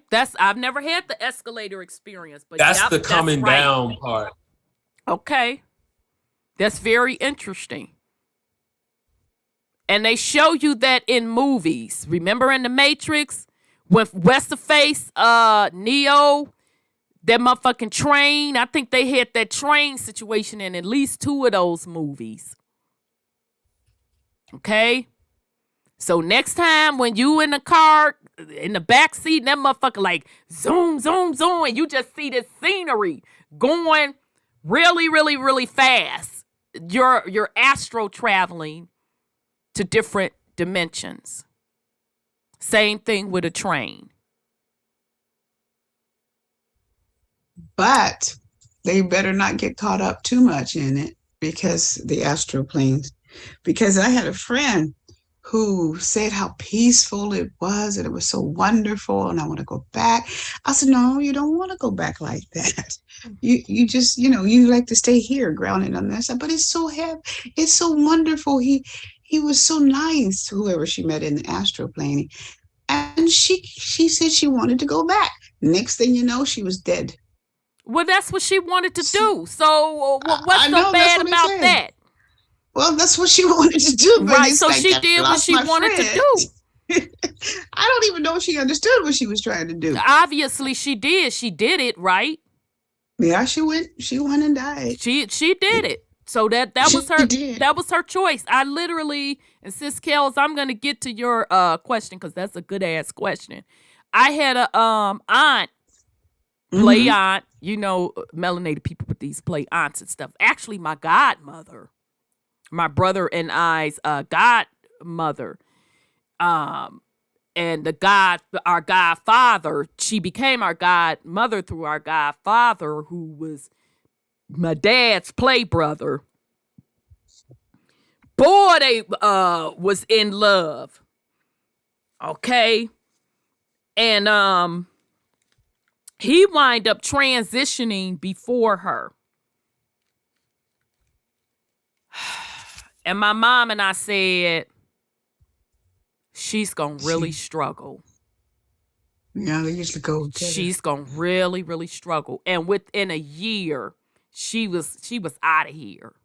Yeah, they can't. And we didn't feel bad because we knew what time it was. She like, nah, fuck that. My baby gone, I'm out of this bitch. Deuce. So we understood it. So if that lady found her particular timeline, to Sis Kel's question, and if she was done with this 3D, then that's what the fuck it was. It is what it is what it is. I know. And Sis Kel said, do you believe in timeline jumping through astral realm? Absolutely, I do. Oh, yeah. Mm-hmm. I guess I was ready to come back. So even though I laid up there dead for a long time, according to the doctors. So I guess I didn't want to go. Matter of fact, I knew I didn't want to go. So I came back and everybody was shocked. I just heard somebody just had an experience where they died like that, and people were interviewing him like that because it was a young man. No, it was a movie I saw, actually. It was a movie, and this man brought him back. And so they thought he was a miracle man because the kid was dead for a long time. And people were dying, and he was putting his hands on them and bringing them back. But it's actually that electricity like Frankenstein, like on your business say, they have to use electroshock, and sometimes their electroshock doesn't work to bring you back. And so I saw the electroshock coming. I saw it out of my left side. It came in the left side where the heart is, which is so interesting. And that brought me back. But they had left me because they had done CPR, and it didn't work. So they called it and walked out and signed the papers and so on and so forth. But you can come back if you don't want to go. That's why I said if you want to go, you'll go. Absolutely. You'll cut that cord, that spiritual cord. Right. And it's just really what you want to do as far as death is concerned, even though they try to indoctrinate you into their idea of when you're supposed to die. Right. It don't work like that. So Sis Nonia said I had an acquaintance who got stuck. Copper Color says, I don't realize I'm sleeping. I think I'm up, and then realize it isn't the real world. I don't know what it's called. I have dreams within dreams. They feel real. Yeah, that's why Brother Sean said, and I just paused because I'm like, yeah. That is that that jumping of timelines that she's talking about. We are multi-dimensional beings. Absolutely. All day, every day. All day. Yep. You're even a multi-dimensional being in this quote-unquote third dimensional realm. Absolutely. The fact that your soul is inside this body, which occupies a certain frequency and so-called area of time and space. Anytime you go out of it, you're jumping timelines. That is correct. Every time. And wherever you are in parallel universes, through some periods of the day, you can be stuck over there. Right. Yeah. And then you come back thinking that, it wasn't this there, or, no, I know I had this here, or what happened to this place? I know this place was over here, but no, that was in a whole different time. Yeah, I've had that shit happen, and I'm like, wait the fuck a minute. I'm telling you that was... Oh, okay. Now, this is another cold one, y'all. Do you know you can be on one of them timelines and you create some shit on one of them timelines? And you can continue to go back to that timeline and see that creation?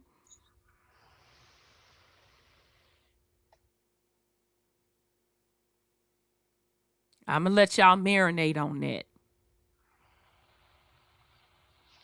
Yep, thought forms. You give it energy, you give it life. So pay attention to your dreams, especially the vivid ones. Yeah, you go to the same place in your dreams. Yeah, I know, Sister Vanity, you are. I absolutely know that you are. Yep. Yeah, that's why you can go back to the same place. Either it's really, really resonating with you, or you have several. Yeah. Okay, and that's a good thing. That means you're consciously aware of your multi-dimensional self. That's the true you, fam. That's the true you.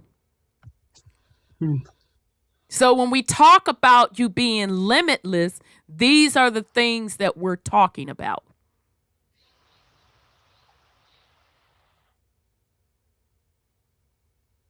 All right. Okay, so we talked about the spiral. Let's talk about the cross. The intersection of the two lines is where heaven and earth meet, and the results of their union is mankind, symbolized by the cross. Now, I also know that the cross is also, they symbolize that for earth. I've seen it with the cross, with the circle around it. You'll see the Catholic Church, the Pope, with that sigil a lot. Okay, so the circle, wholeness, oneness, never ending, circle, cycle of life, the eternal constant. Okay, and then they'll place the cross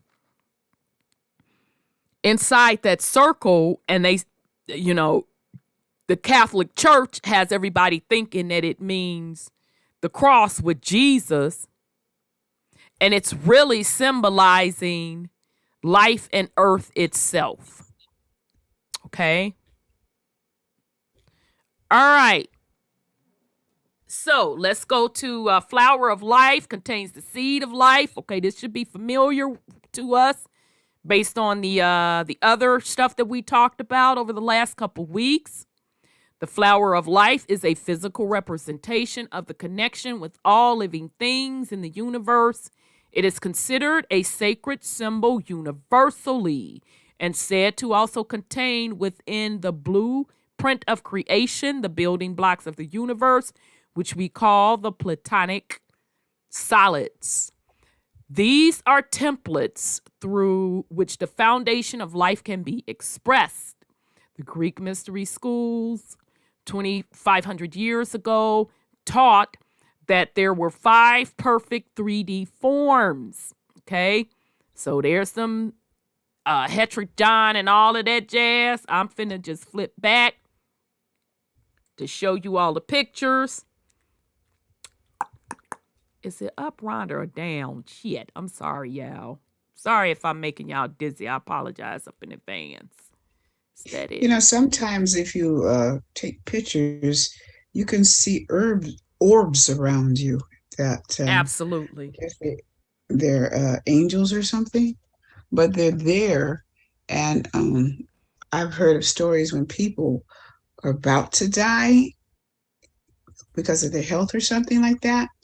They see the angels around them waiting for them to come back, and I guess it's angels of light, as you call them. Very good.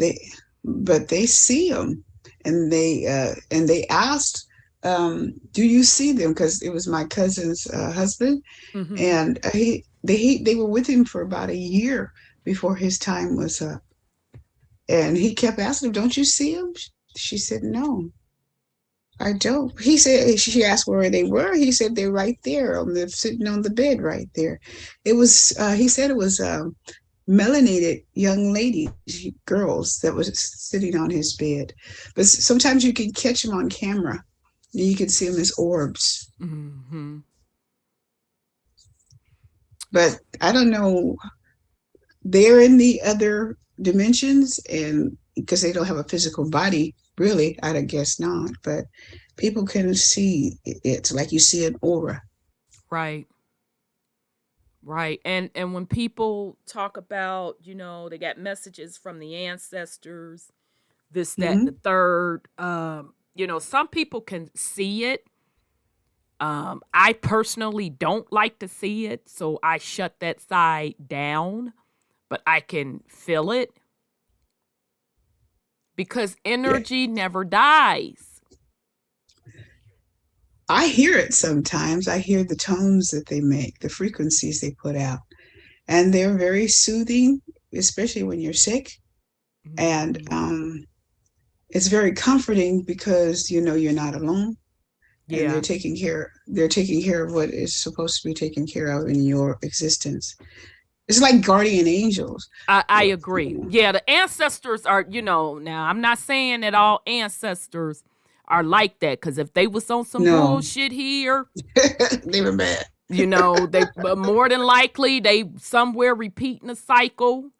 Okay, but the ancestors that definitely loved you and you know had their shit together from their heart chakra perspective, they do communicate with you if you have that side of your frequency or your consciousness tuned.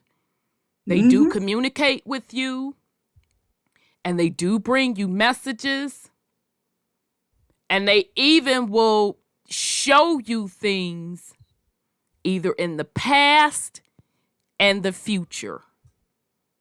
Because I've had it both of them happen. Right. I've had it too. It's really interesting. Sorry, go ahead. You have to use discernment with that though. Because that can also be part of the trap with these shapeshifters, this, that, or the other. They can assume the form of somebody that they know that you're attached to and get you to do shit over there that you ordinarily wouldn't do. Oh yeah. Now that's a good point. And I think somebody said none of your business.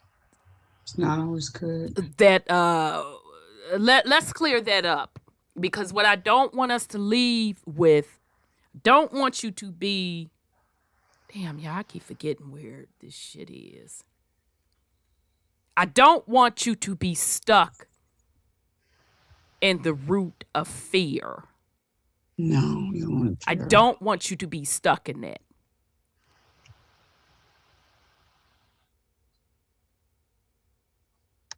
I want you to be limitless. I want you to use your astral body, go travel, go experience things. Just like when you travel here in the physical to different places that you've never been to, it helps you grow. It's no different with your spirit.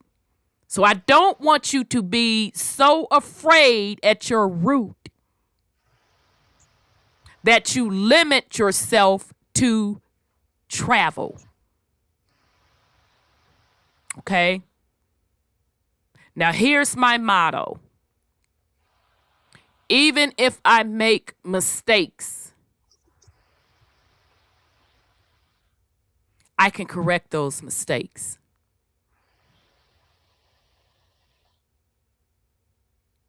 Okay? Because when I was first learning all this stuff and astral traveling, this, that, and the third, and you do link up with some fuckery, that's okay. You learn. But if you don't want to go through that, if you want to avoid all of that, you are supposed to be writing your own script. Do y'all remember what I told you the formula is when you're astral traveling?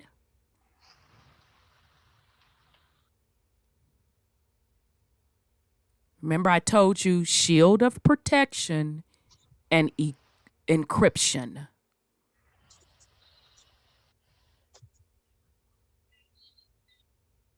So again, I don't want you to ever be stuck where you can't go explore your consciousness. You can't go to these different realms because you're stuck in fear. Okay? If you don't want to go through the experience of doing something that you didn't mean to do, or linking up with some shit that you didn't mean to link up with, now you got to clean that shit up. If you don't want to do that, put a shield of protection around you. Hide what you're doing. Hide your astral body as you're traveling to the different realms and keep it pushing. Okay? So I don't want you all ever to feel that you're stuck. I don't want you to ever feel that you are afraid or that you have to be afraid. Yeah, Sister Divinity, because remember throughout the years when like we were astral traveling and we would get into fights, be fucking motherfuckers up, nigga, what? Let me pull this sword out. Oh shit, he done cut me up. Oh, let me wake up.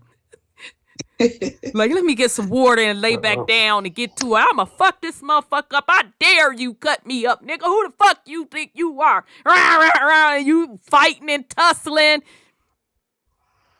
But that was part of my learning experience.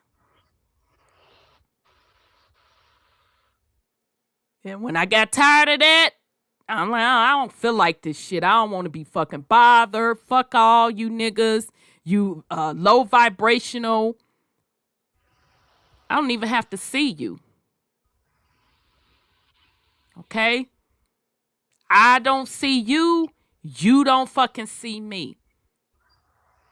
Because I cloak myself. So again, I don't ever want you all to be to the point where you are afraid. Because you can never be limitless when you are afraid. Okay? And quite frankly, the spiritual realm is the best training ground. But I'm sorry, go ahead, Brother Sean. That's why I said to use discernment. Because fear was never an option when I was speaking on it. I mean, I know some people succumb to that. But Yeah. But if people in the comments were talking about fear. Yeah, but that's also the place where you overcome Absolutely. those fears. Absolutely. Again, remembering though that it is all part of the trap though. Because if it still exists in that realm, it's not the final. Thing is to be able to get beyond that. Exactly. And actually, while we're in our bodies, this too is the spirit realm. Because all of this is a hologram. Very good. Absolutely. And majority of our shadow work, even though people have tried to mystify it and demystify it, the shadow work is a matter of mastering the body. The body is the only thing you can have a shadow in. When you're pure energy, you don't have a shadow. You have to master this body in order to get out of here. Period. You have to heal. Agreed. Spiritually and physically. Because you chose this vessel in order for you to accomplish what it is you came here to accomplish. Without it, you're not accomplishing anything. And if you set up and made deals and let somebody trick you on the astral realm into coming back, you ain't done what you're supposed to do. If they know all they have to do is use the image of someone that you loved to get you to come back, that's what they're gonna do. I mean, one of the important things that you said was how many of the ancestors might actually be back, still serving out their damn time in a whole different form. Right. And you thinking you're talking to that individual And that individual on the other side of the planet living a whole different life. Or That is true. right around the corner living a whole different life in a whole different form. Right. Yeah, different family and everything. Or came back as one of the youngins. Yeah. Mhm. But So, ultimately, the key to everything is you. You have to remember what you did, not your ancestors, because you lived through it. You have Right. lifetimes that the people that we come to physically know nothing about. mhm. You got shit that you did that ain't got nothing to do with not none other motherfucker here. So ultimately, all your energy is to go into you. You have to remove all the lies that have been placed upon you.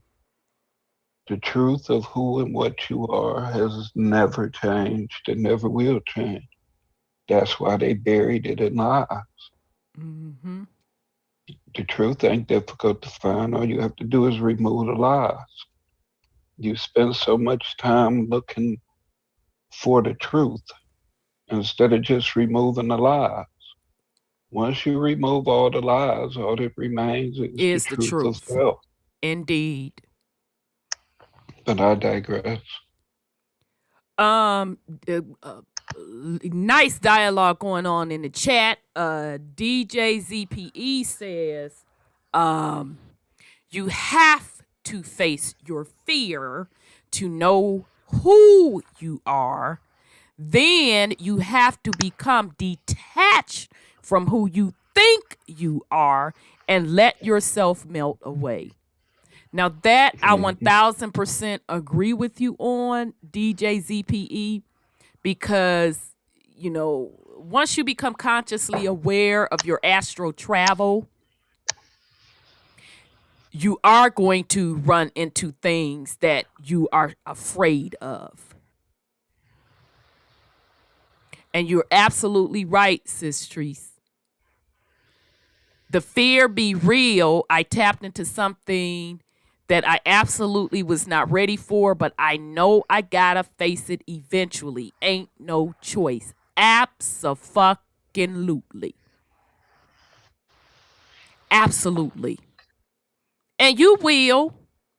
You will. You're going to just keep coming back to it until you get to that point where it's going to be a throwdown to throwdown.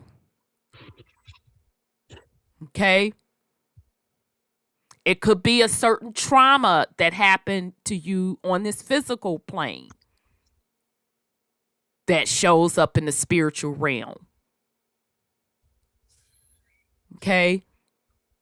But you're absolutely right, DJZPE. You have to face your fear. You cannot be limitless if you have fear. See it on your own front door. That's why this is a soul self journey. And that's also why this is still a training ground. Yeah. Okay. And it takes practice. It does take practice. Because remember, when you can do things on that spiritual realm,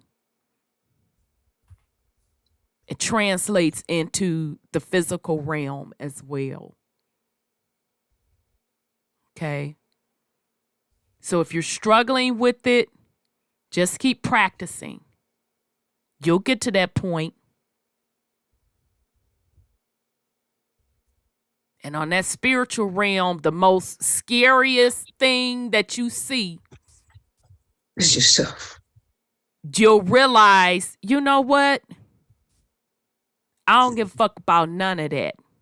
Mm-hmm. From the standpoint of, I told you no.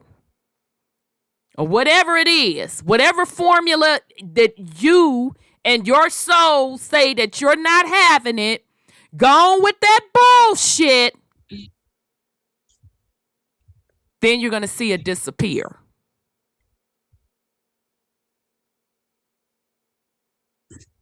And you're going to know that you're over that particular fear when it doesn't show up any longer in that astral plane.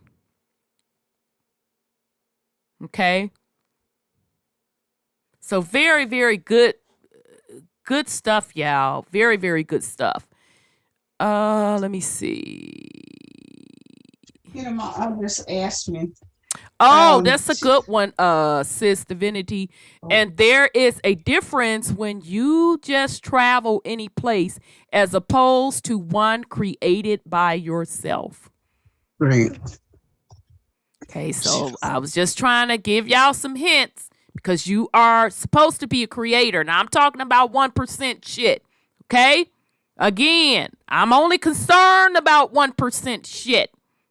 Uh-huh. So when we're talking about conquering your fears, when we're talking about being a creator, when we're talking about being consciously aware of traveling, astral traveling to these different realms, that's 1% shit, especially when you get on creation. We are pretty fortunate to be able to astral plane because my aunt just asked me, because I told her about my 2017 experience with dying. And she said, well, did you see anything? Did you hear anybody? And I'm like, no, I was told in advance of what would happen. And he told the person I was going to meet told me that I would have to come back. So, but she's an older person and she's wondering what is going to be like for her to actually leave this physical body. I'm sure that's why she asked that question. And so when we astral plane, we know what's going on out there. Maybe people who don't dream, because there's a lot of people that don't dream. And they said, I never dream, They do dream, they just don't remember. They don't remember. Yeah, they don't remember. Yeah. Yeah. So this is really good that you have consciousness of what we see and that we deal with what we see. Because like people who don't dream or don't remember their dreams, they are lost and fear would set in too when they go into the ethers. And they really shouldn't if they have everything settled on this side of the spectrum when they go into the dimensions. Yeah. Y'all dropping it in the comments. Copper Color said, I'm glad for this conversation because this makes sense since I had some crazy stuff happening to me that was from my childhood. Yeah, because if certain things happen, not even in your childhood, just in general in life that were maybe trauma based, you'll see that same thing show up in the astral plane. And that's for you to deal with, conquer it, so you can clear it up here in the physical. Right. DJ ZPE says, if you love something, let it go. If it comes back to you, it's yours, and it does. And if it doesn't, it never was. Exactly. Okay. So I don't know if y'all know who made that song. It's a white person that made it. If you love something, set it free. Set it free. Yeah, because it becomes possession, because a lot of people confuse love with possession / controlling / fear, and all of that shit is the opposite of love. So that's pretty fucking powerful. Shit, again, either we on that same music or we're not. Okay, and Sis Kale said, helps when I remember it's all me out there. How can I be afraid of self? DJ ZPE said, especially yourself. Kale says, the outer is the inner. It's me. Absolutely. This is 1% shit, fam. These are the spiritual initiations that makes you the 1%. And when you start conquering those fears, when you start settling things that need to be settled on the spiritual realm, which will manifest into this physical realm, you're going to even have a spiritual graduation. And those that had one, you know what I'm talking about. I ain't going to explain it because I want you to know it when it happens to you, not by me telling you. Okay? Yes, sir. I think more importantly,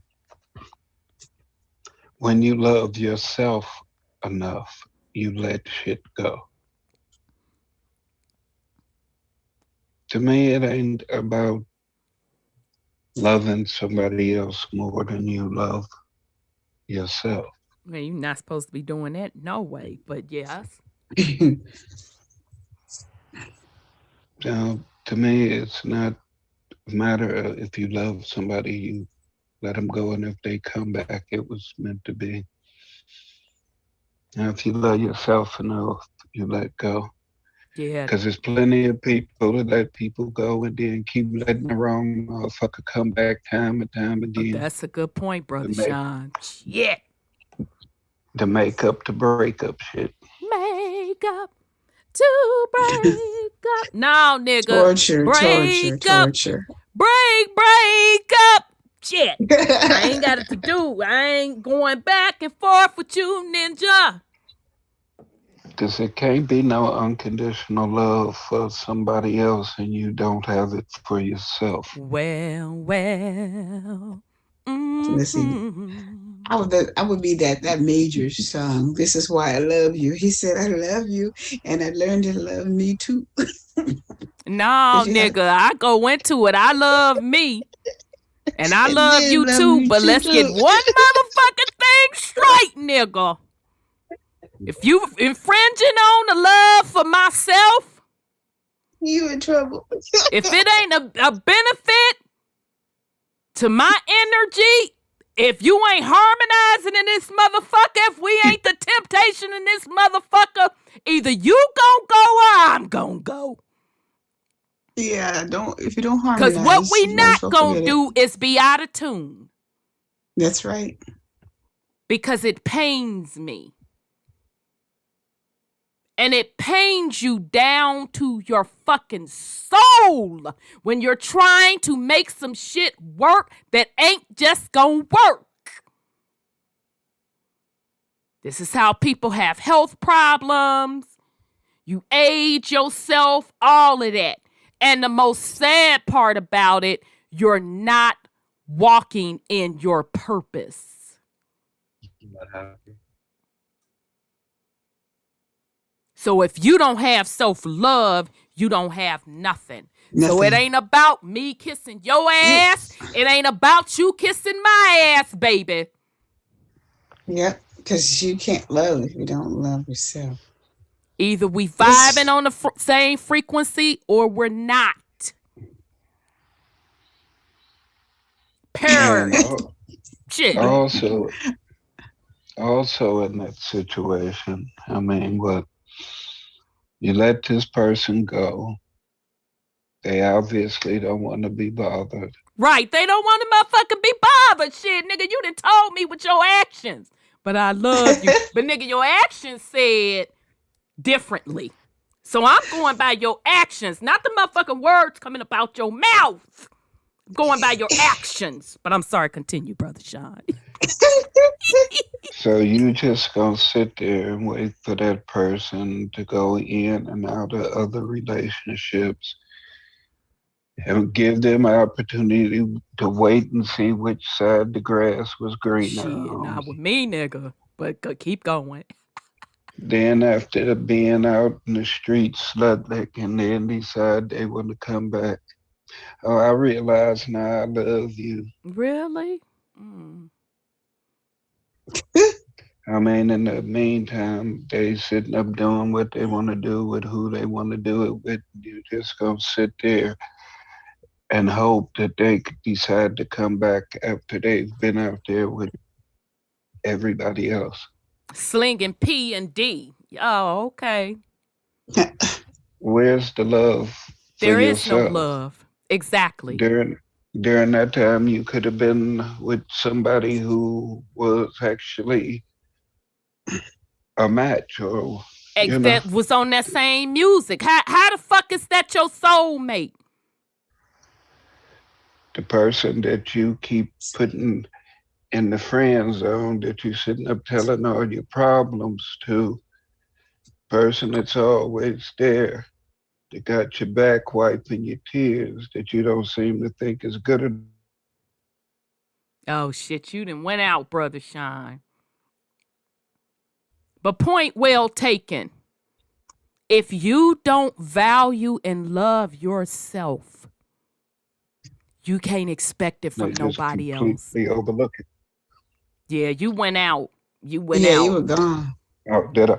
Yeah, you Yeah. said the That was person that's sitting up listening to all your problems, and then you went out. Yeah, that could be the very one. That's the person that understands you, accepts you for who you are, and you keep doing stupid shit. But this person stick by you through everything. This the person you share all your secrets with, all your most intimate feelings with. And you don't realize that this person been there for you all this time, unwavering, and you still chasing after somebody who ain't gave no fucks about you because you ain't cared enough about yourself to know what's best for you. But I digress. Now here's the fucked up part about all of that.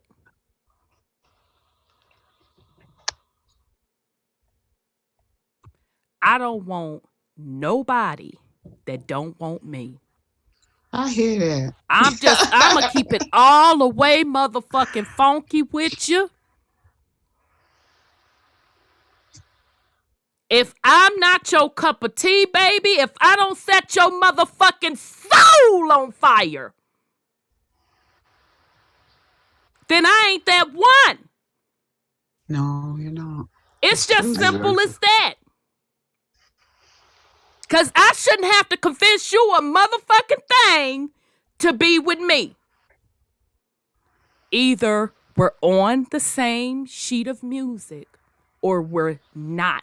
We're both supposed to set each other's soul on fire. Because see, what I ain't fencing to do is sit here and wait for a motherfucker to wake up to love me. Nigga, you got me fucked up. I'm not the 1, the 2, or the 3. Now, what I'm going to do is usher you into you go find your soulmate. Because I'm not it. All of the good that I'm giving out, it's not for you. It's for somebody else. Because I love myself enough.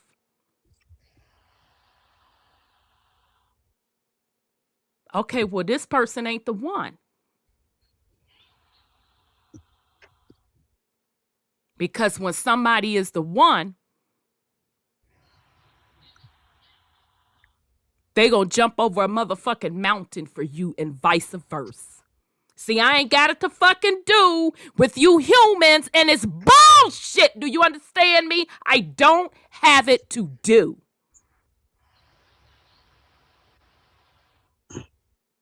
That's why people down here on this realm jumping from motherfucking relationship to relationship, trying to justify why you hug the fuck up.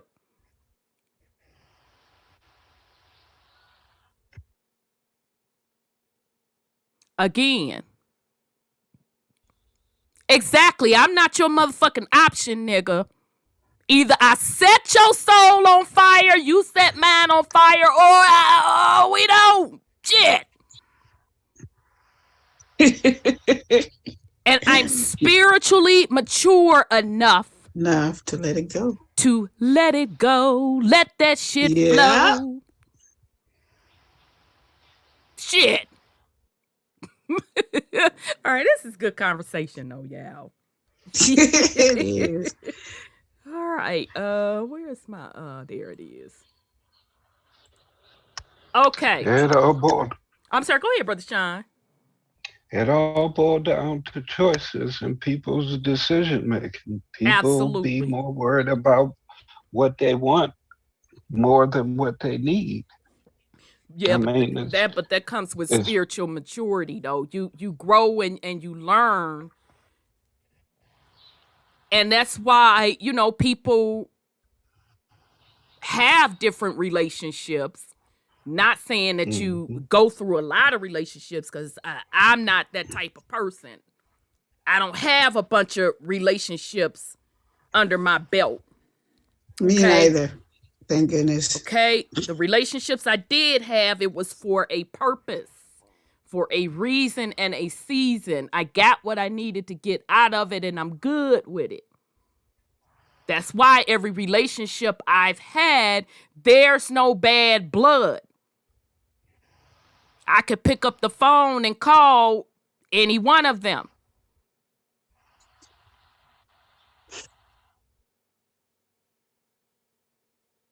It was a learning experience.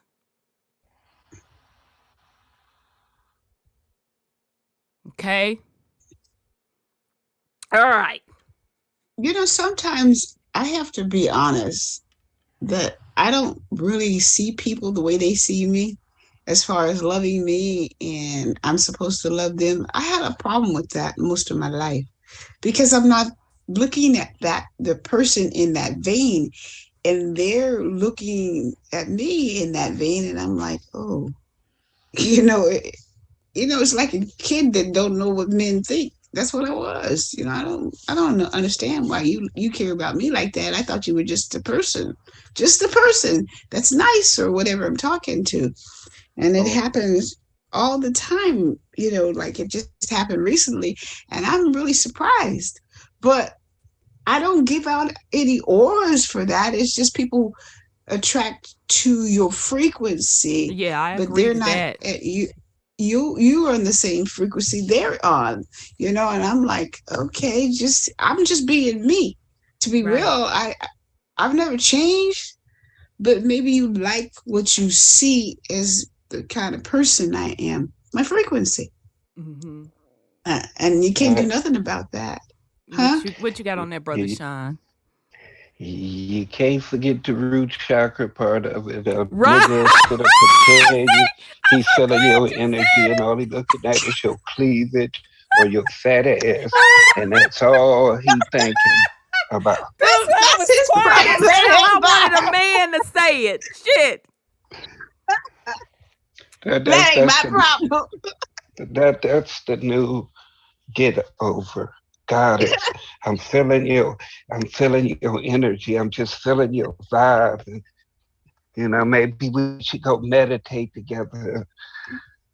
After this meditation, let's fuck. But give you a massage real quick. Oh my God, you guys are hilarious. Y'all a mess.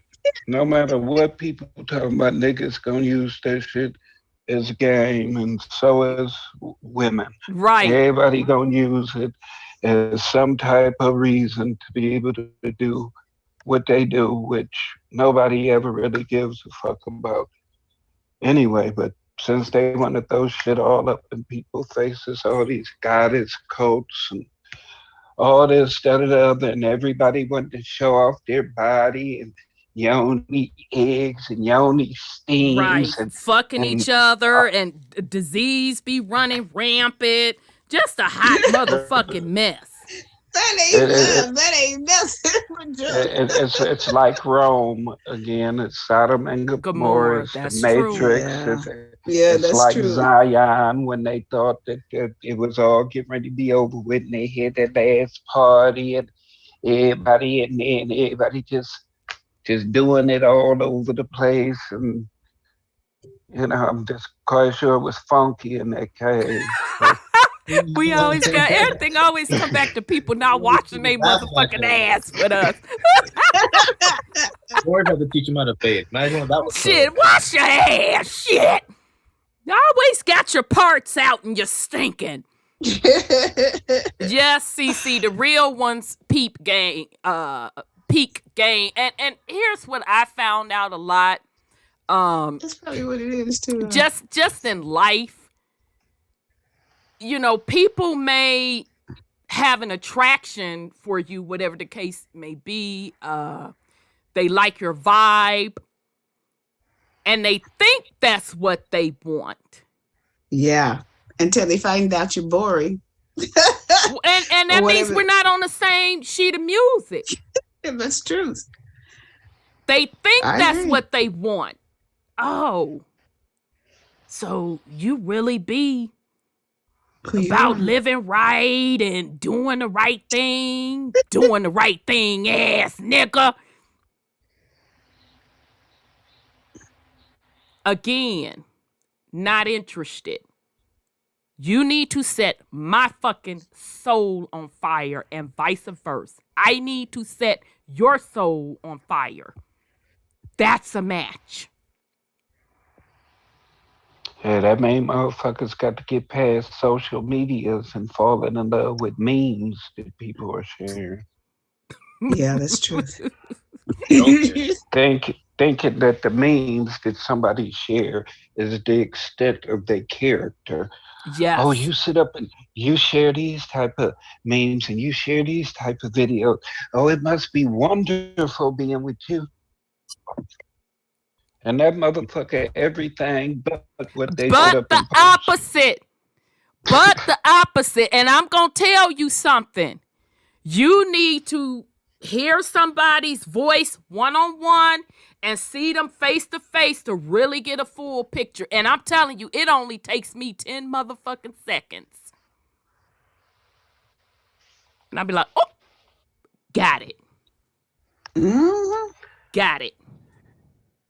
Yeah, DJ ZPE memes. Because if you're on social media and you're posting memes and stuff, that gets you followers and stuff, and then people digging on what you're sharing and this, that, and the other. Then they allegedly and supposedly want your insight, want to tap into your mind.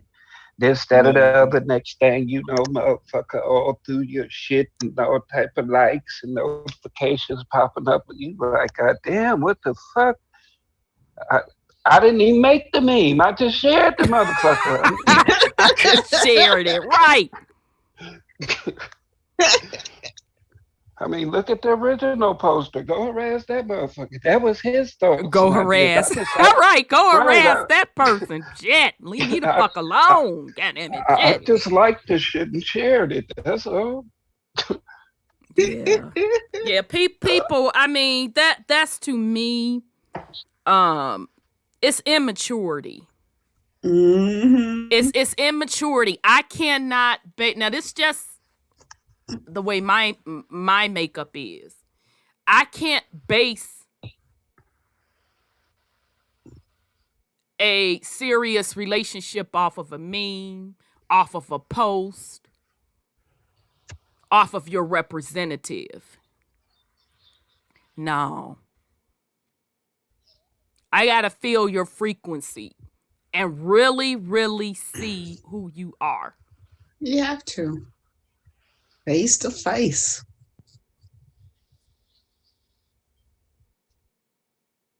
Because I don't waste time, quote, quote, time, which is really energy, with myself. And being in some shit just to be in some shit or something that I think looks good. No. You grow beyond that. Spiritual maturity, you grow beyond that. And really, quote, quote, physical maturity, you should be growing beyond that. Because again, is that setting my motherfucking soul on fire? Or am I just pacifying? Am I just passing the time? Any, many, miny, mo. Come on, let me make you my next new hoe. Ooh. Nah. No. I'm good on that. Mhm. Now, I'm just saying that's just how I roll. How everybody else choose to roll, that's your business. that's your business. That's right. Okay? But all I'm saying is it's a lot of people running around here in and out of relationships. And it is interesting. Some may not have never even had a semblance of experiencing what love is. So that's your business. Go on and do you. But I don't do any, many, miny, mo. You're my next new hoe. That rhymes. Anybody can do that. That's right. It ain't I don't hard, do social media. none of that. Don't do social media. So All you got to do is show some cleavage or do a butt shot, and you have 1,000 guys in your inbox. shit, that's why my ass be on here with motherfucking sweatshirt with a shirt up underneath this bitch. Come in my inbox talking about my motherfucking parts. I don't want to hear it, nigga. I'ma cuss you the fuck out, cause that ain't even the way I even motherfucking presented myself. Shit. I'm just saying that's the way it be going down. All you got to do is put up something looking sexual, and you'll get dick pics and all type of shit. Any, many, miny, mo, you my next new hoe. Exactly, because it's just hell. To my understanding, some of the stuff that I've been told,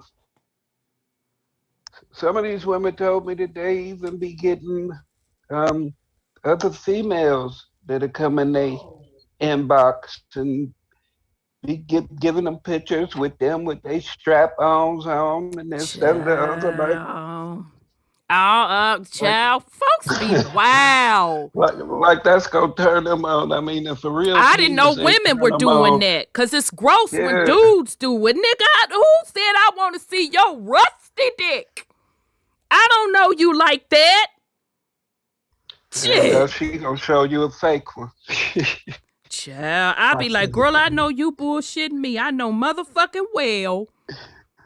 You didn't send me no plastic dick. Now I know you fucking lying. I know you fucking lying. Now if that's what you into, do you, boo. I'm not here to down you. Motherfucking do you. I'm just telling you how I made up. All right. So let's continue. Shit. All right. So pyramid, spiral, triangle. We're going to get through this and then we're going to wrap up. Pyramid, spiral, triangle, and square. The pyramid contains the spiral, the golden mean ratio, the triangle, and square. The pyramid contains the number of divinity, 3, and the 3 sides to each triangle, plus the number of mankind, 4 sides of the square. It represents the relationship between source and humanity. The Pyramid of Giza, I hate when they put that Giza of Egypt shit in there, but was built to create energy that facilitated connection with the spiritual realms. I'm disputing that because that shit It's not as old as they say it is, but anyhow, the top of the apex of the pyramid represents the highest point of spiritual attainment. The body of the structure is the journey or ascent to enlightenment, spiraling upwards. The pyramids were used for initiations and in transporting to other realms. They were used by initiates to go through a kind of death and become transformed or reborn. The Merkaba is like two pyramids interlocking. Okay, right? So that's the Star of David, which is the Merkaba in its 2D form. So remember when we said that this Star of David, let me just flip back real quick. I'm trying to go to the Baphomet one, y'all. Sorry, y'all, I'm making y'all dizzy. I apologize up in advance. Okay, remember we said that this represented the body, arm, leg, arm, head. Okay. So, Star of David or Merkaba in its 2D form. Okay. The upward triangle is masculine and the downward triangle is feminine, the two merging in perfect harmony. Okay, so this once again proves what I was saying, that you're both masculine and feminine energy. Merkaba, interlocking triangles. Okay, and just remember when we talk about Freemasonry, okay, remember when they show the G sitting compass. In the compass? Okay, I told you that they were just representing the God body. All right, so the Merkaba, interlocking triangles. Okay, so they're just showing you here, you see the Merkaba, and that's your interlocking triangle. Okay, and you see you sitting inside of your Merkaba. And how you get that Merkaba is how you spin. Yeah, I know I'm making y'all dizzy as fuck. I apologize up in advance. How you spin your chakras. Okay. And shout out to Dr. Dilbert Blair. He called your Merkaba your spaceship. So when people be around here talking about your spaceship, the inky binky linky them, fencing to come get you this, that, and the third, 4, 5, and 6. Okay, whatever. You don't need a motherfucker to come and get you to do a motherfucking thing because you got your own spaceship, your Merkaba. All right. Okay. All right, so I think that's it. Yep, I think that's all it. So these are your sacred, your basic foundations to sacred geometry. Okay? So you got the Star of David, your pyramid. Okay, we already knew the flower of life or the seed. You got your cross. You got your spiral, you got your square, you got your circle, you got your triangle. All right? Mm-hmm. Okay, we're going to wind down. Ooh, child, we be going through a lot. And we still ain't got to the meat of everything, and that's okay. That's okay. We getting there. We getting there. All right, so we're going to go for last words. So, nephew, why you have any last words for the family? Not really much, but it's as the same as normal.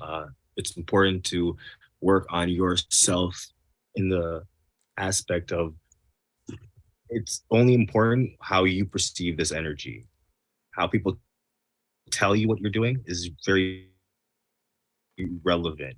It's what you're supposed to be doing with it. Because I may not like how you're projecting yourself, but it has nothing to do with how you are supposed to project yourself. Because you're supposed to affect people on your energy signature.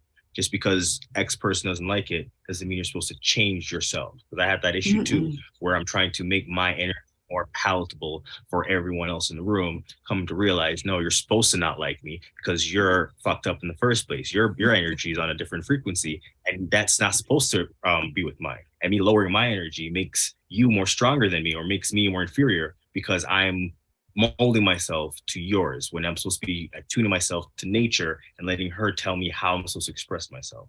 So realistically, come into your own form and learn how to be yourself, to have more conversations with yourself. We're supposed to, instead of having interaction with your phone, how many times are you interacting with yourself? How much do you know about yourself? Because only once you can understand who you are, can you really find that outside, that other person, that your significant other. Because then you realize, I don't like those things. Those things aren't really for me. I'm not that person. And only once you know who you are, can you really find or resonate with a reflection, someone that you should be with. So with that said, give thanks. And Auntie, once again, thank you for expressing this information, because I'm realizing a lot of people don't have this source of understanding, and it really helps to let them see it in its natural form. So thank you again for bringing it up. Indeed. Thank you, Nick. Thank you for that. Real quick, all right, Midnight. Every week, I guess we gonna come up with a song. Cause why you gotta go throw up in the chat? Got me going in circles. And y'all, by the way, I know all of this from my parents. Okay, we grew up. I know all of the old cuts, Motown stuff. You know that, so you got me going in circles. Dun, dun, dun. Who made that, Sis Sandra? What group? Round and round I go. Sounds of distinction. Oh yeah.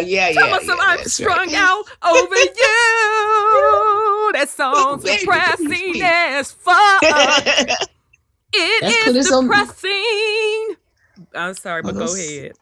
Those songs make us big, don't they? Yeah. Goddamn, I gotta go in circles, round and round, nigga. I'm dizzy. This too much. For me. Shit. Too much. Oh my goodness. That's an example we ain't matching. Nigga, why I gotta go in circles and get dizzy? Yeah. You either coming or you're not. Shit. No, I wasn't a Delphi. Who did you say made that, Brother Sean? I thought it was the Sounds of Distinction. Oh, okay. But I know the Gap Band remade it. Oh, did they? I never heard their version of it. Sis Kel said, was it the Delphonics? I thought it was the Sounds of Distinction. Okay, and I've never heard of that group. I just remember that song. Talking about they strung out over somebody. Nigga, if I'm strung out, you better be strung out. We better be jumping together, goddammit. That's all I'm saying. Same frequency. Exactly. Shit. I ain't got it to do. Okay, son Scotty, you got any last words for the family? No, not really. Just, what we was going over tonight, that sacred geometry. One of the key points was just, Freedoms of distinction, sir. Freedoms of distinction. Okay, freedoms of distinction. Friends of distinction. Oh, friends. Okay. What a name for a group. Okay. So, getting back to, those things that's gonna help harness our soul consciousness. Like we were talking about, tapping into the frequency that's for you. Not worried about somebody else's frequency, trying to match their frequency. There's this saying now, I'm gonna match your energy. I'm gonna match your energy where you at. if somebody is not on your level, it's not even worth it to be matching energy. You're just wasting your energy, essentially. So, more getting into those things that is going to harness the best you, your programming, what you got going on, your frequency, and not so much going outside of ourselves, relying on things outside of ourselves, whether it be the religions or the technologies or the doctrines. And as we see through all of these studies, we take it back, and they be talking about you. It'd be coming right back to you, whether it's the computer program or the simulation, or we see these different titles throughout history. It's all tying back to you. So focusing on the frequencies that's going to be the best you, instead of putting all your energy out into the things outside of you. So that's all I gotta say. And I'm loving the path that this information is going, because so much of our lives are these codes and symbols and rituals and universal languages. And because we so far removed from it, like you said, my Rhonda, that we not worried about nothing to do with our soul consciousness. We's on some other stuff. So, the more we can get in line with those things, I think, we'll be better off. And thank you to everybody on the panel, because, you guys, I feel it's like, and in the chat and everything, it's like, this tree of life, all these different branches, I see you guys as a branch in that knowledge and that, connection to, a vibration that's higher. And we see, the higher vibrational side of technology, because, we all from all over the place, but we coming together here to talk about this information. And, we can, like you said, we only need 1%. So, but, some people, I feel like, they feel the inklings, like we was talking about, people astral traveling and they having different experiences. This how it is with this information. We're astral traveling in the information. You're in a fog. You can see the pieces of the puzzle, and you're I know something is not quite right. So, family, just keep going in that direction. Practice. Get your spiritual instruments tuned. Because we live in this realm where they trying to tune you to the frequency of bullshit. And if you can tune yourself from the inside out, then you ain't got to worry about somebody fucking MK Ultra you, or listening to a fucking rap song, and now you just repeating everything like it's your real life. You create the frequency that you're going to be on. You don't have to be made by the frequencies of the realm. So thank you, everybody on the panel, and I'll see you guys next week. Indeed, son. Indeed. Sis Sandra, you have any last words for the family? Yeah, you know what? This is really important on the frequency and your self-fulfillment of who you are. I saw a video today of San Francisco. California is a mess.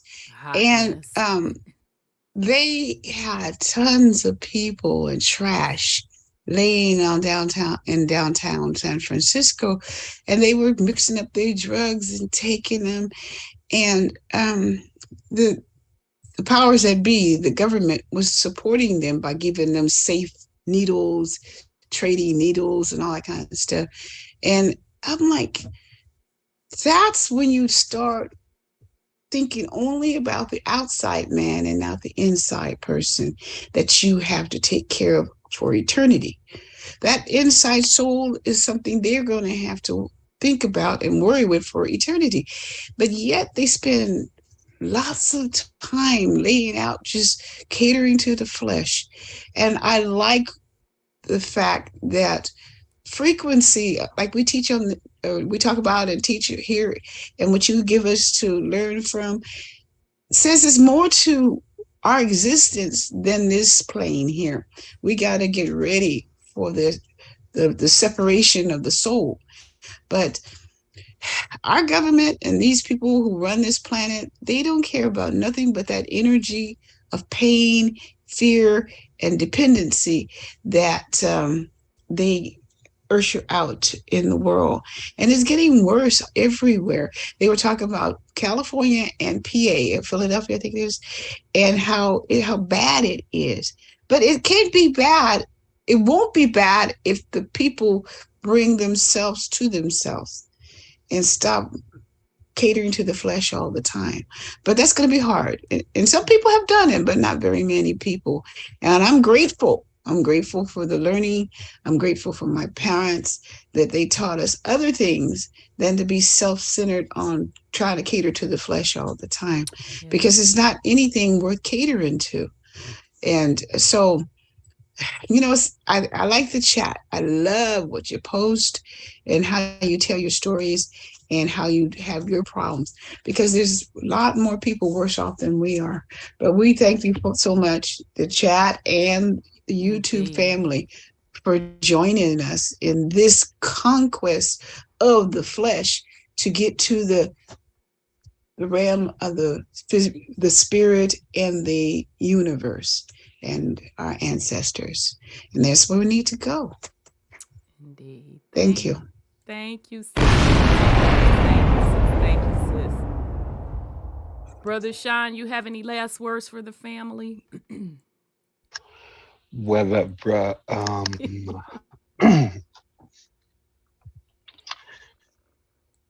spirit is willing, flesh is weak. That's right.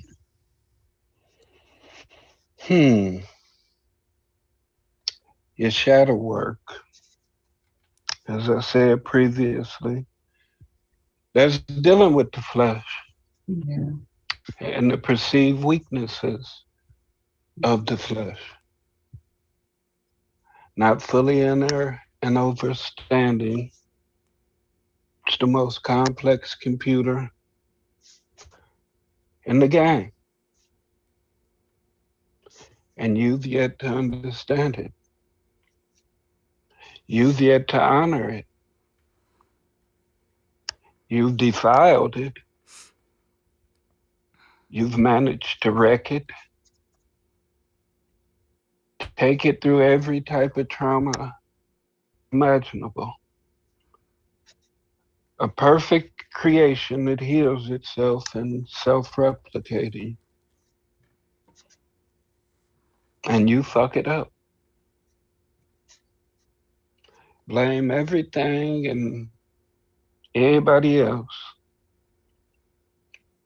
for your vehicle. That's like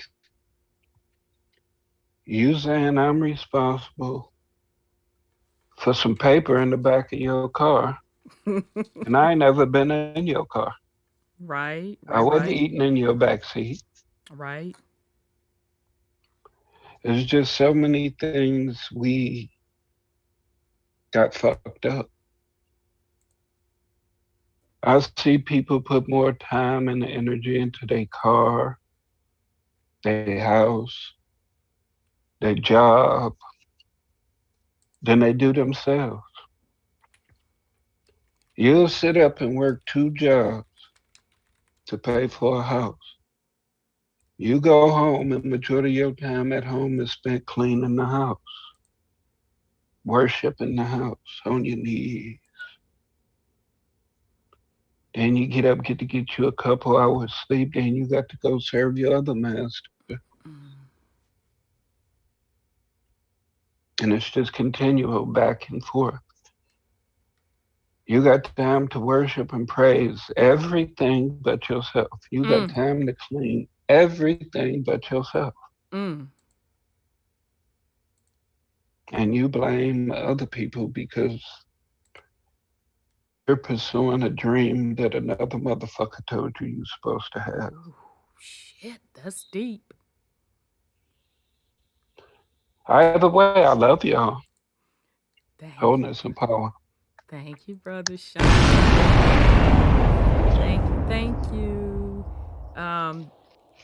There, family. There you have it. You know, my last words are free your soul. Free your soul, walk in your purpose, and you start that by loving you, honoring yourself, honoring your soul. And then you can go create. You're limitless. You're responsible for self. You're responsible for your creations.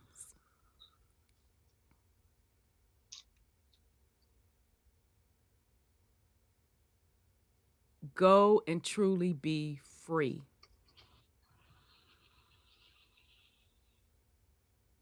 And you can do that in the astral plane, and you can even do that in this physical realm.